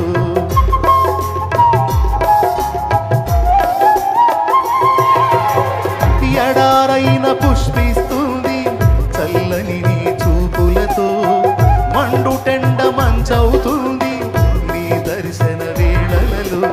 ఆశైన శ్వాసైన నీవే యేసయ్యా, నా ఊసైన ధ్యాసైన నీ మీదేనయ్యా. ఆశైన శ్వాసైన నీవే యేసయ్యా, నా ఊసైన ధ్యాసైన నీ మీదేనయ్యా. నువ్వు లేకుండా నేనుండలేనయ్యా, నీ తోడు లేకుండా జీవించ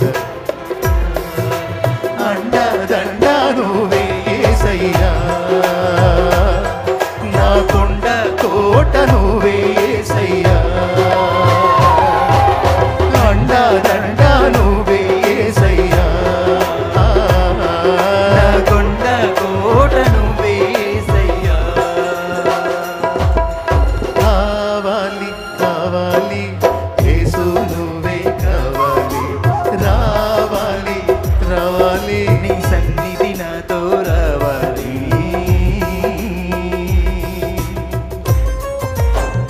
ఆమేన్. మన బ్రతుకులో ఓటములను గెలుపుగా మార్చిన వాడు, మన చీకటిని ఓ గొప్ప వెలుగుగా మార్చిన మన దేవుడు, సర్వశక్తుడైన మన తండ్రి. ఆమేన్. వేదననే వేడుకగా మార్చాడు, వెల్లువలే ఆయన కృప మన మీద ఉంచాడు. ఆమేన్. స్తోత్రం.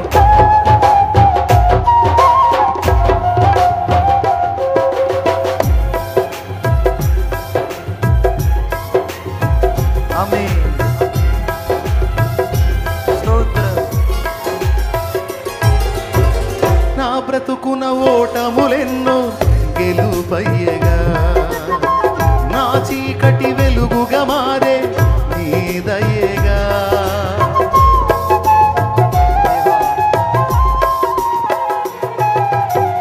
నా బ్రతుకున ఓటములెన్నో గెలుపయ్యగా, నా చీకటి వెలుగుగా మారే నీ దయగా. వేదనని వేడుకగా మలచిన యేసయ్యా, వెల్లువల నీ కృపయే దొరికెను చాలయ్యా. వేదనని వేడుకగా మలచిన యేసయ్యా, వెల్లువల నీ కృపయే దొరికెను చాలయ్యా. నువ్వు లేకుండా నేనుండలేనయ్యా, నీ తోడు లేకుండా జీవించ అండదండ నువ్వే యేసయ్యా, నా కొండ కోట నువ్వే యేసయ్యా. అండదండ నువ్వే యేసయ్యా, నా కొండ కోట నువ్వే యేసయ్యా. కావాలి కావాలి యేసు నువ్వే కావాలి, రావాలి రావాలి నీ సన్నిధి నాతో రావాలి.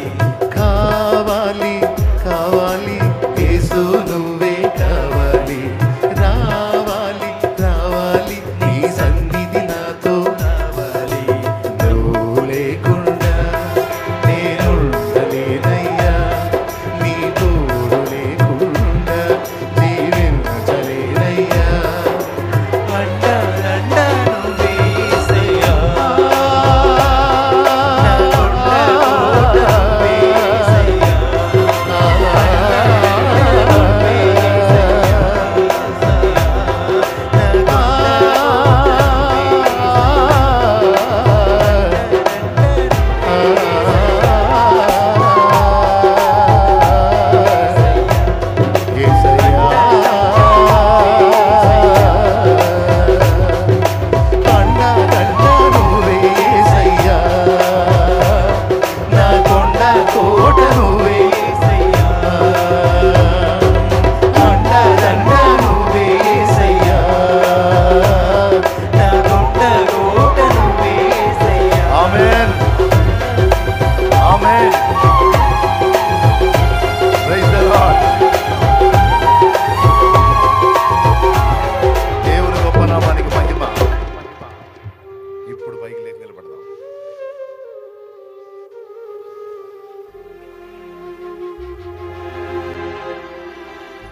ఎంతమంది హ్యాపీగా ఉన్నారో?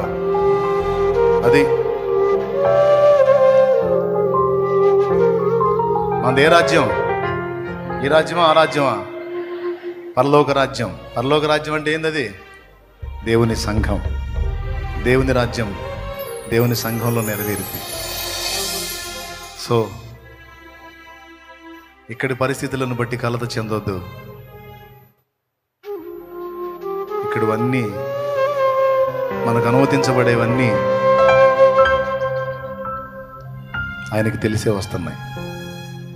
మనం శరీరం మాత్రమే, మన తల ఆయన. మనకు కావాల్సిన దాన్ని వెతికేది ఆయన. మన గురించి చింతించేది తలే, మన గురించి ఆలోచించేది తలే. ఆయనే ఆలోచిస్తాడు. యాకోబుకి ఏం కావాలో వెతికి చూశాడు, ఆలోచించి సిద్ధపరిచాడు. అబ్రహాంకి ఏం కావాలో సిద్ధపరిచాడు. ఇస్సాకుకి జల్లగల ఊటలున్న బాగులు దొరికితే దుర్మార్గులు వాటిని మూసేస్తే మళ్ళీ ఎక్కడ తవ్వితే అక్కడ నీళ్ళు వచ్చేటట్టు చేసి తన దాసుని నూరంతల పంట పండేటట్టు చేశాడు. యోసేపుని అనుక్షణం శోధనలు వేదనలు తరిమితే అటన్నిటి గుండా తీసుకెళ్లి చివరికి సింహాసనం ఎక్కించాడు. తరమబడ్డ మోషేని ఇశ్రాయేలు జనాంగానికి నాయకుడిగా నియమించాడు. గానుగు చాటున గోధుమలను దుళ్ళగొట్టుకుంటున్న భయస్థుడైన గిద్యోన్ని పరాక్రమశాలిగా చేసి గొప్ప జయ జీవితాన్ని ఇచ్చాడు. ప్రియులారా, మన గురించి ఆలోచిస్తాడండి దేవుడు. దొక్కటి నమ్మండి, మన గురించి ఆలోచిస్తాడు ఆయన. నీ గురించి నువ్వు కూడా కొన్నిసార్లు ఆలోచించుకో. నువ్వు నా అనుకున్న వాళ్ళు కూడా ఆలోచించరు, కానీ ఆయన ఆలోచిస్తాడు. చాలా సీరియస్గా ఆలోచిస్తాడు. నమ్మితే మనశ్శాంతిగా బతుకుతావు. నిజం అది, నా ధైర్యం అదే. ఇన్ని సంవత్సరాల నా ప్రయాణంలో ఎన్నో ఎదురు దెబ్బలు మామూలుగా, అన్నిట్లో కూడా తిప్పుకొని నిలబడటానికి కారణం ఆయన ఉన్నాడు, ఆయన చూస్తున్నాడు, ఆయనే నా గురించి ఆలోచిస్తాడు. ఒక కొలిక ఆయనే వేస్తాడు. సియోనుకే నా ఓడ పయనం ఆగదు ఏ చోట,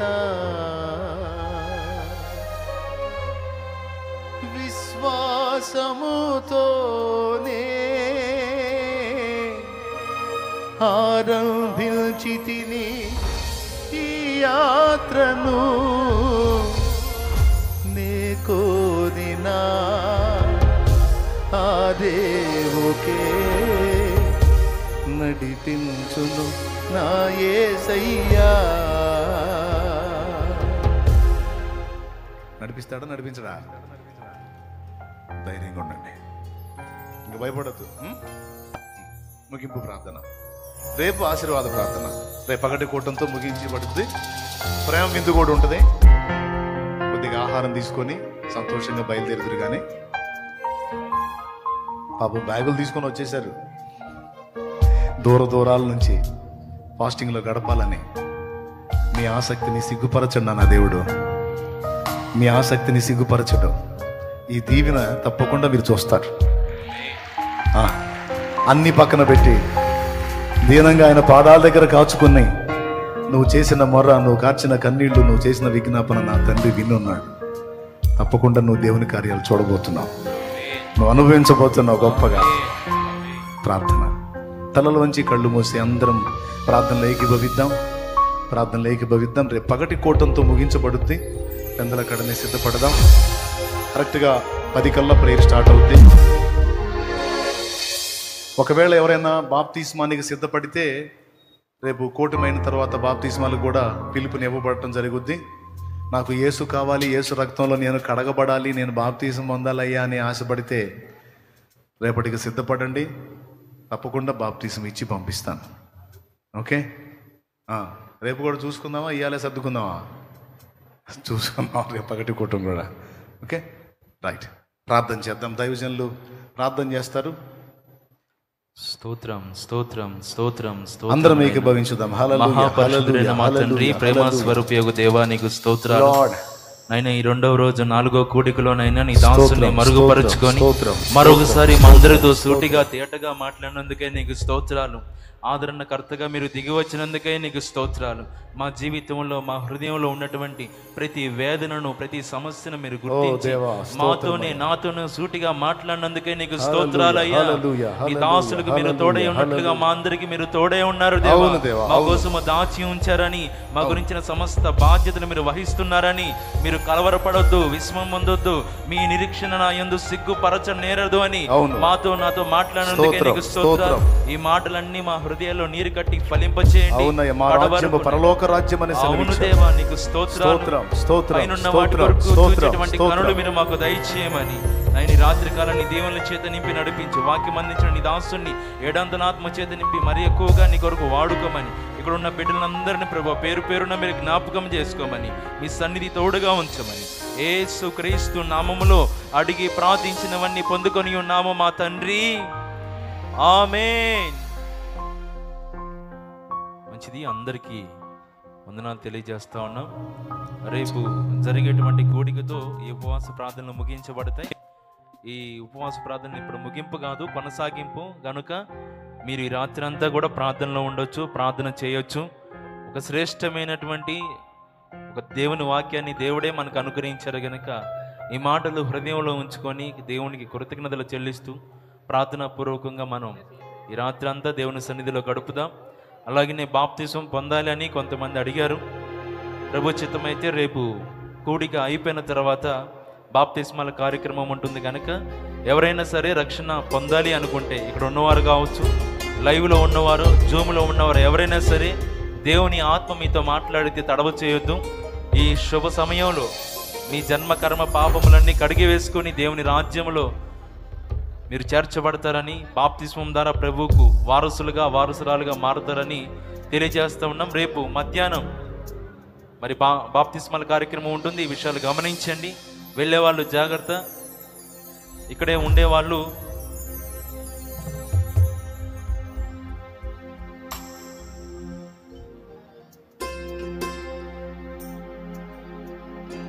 మంచిది.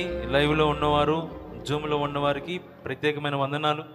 ఇంతవరకు ఆసక్తితో దేవుని మాటలు విని ఇంతవరకు దేవుని సన్నిధిలో గడిపినందుకు మీ అందరికీ హృదయపూర్వకమైన వందనాలు. ప్రభు చిత్తమైతే రేపు ఉదయకాలాన్ని కలుద్దాం.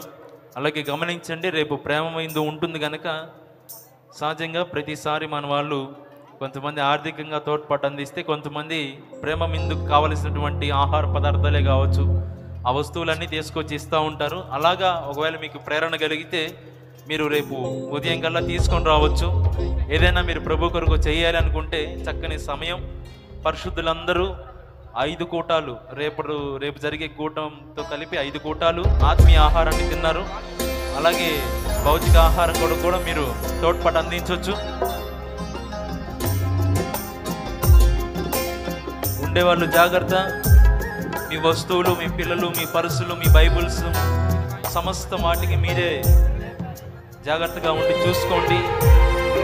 సెల్ ఫోన్లకు ఛార్జింగ్ పెట్టినా సరే జాగ్రత్తగా ఉండవలసిందిగా తెలియజేస్తూ ఉన్నాం.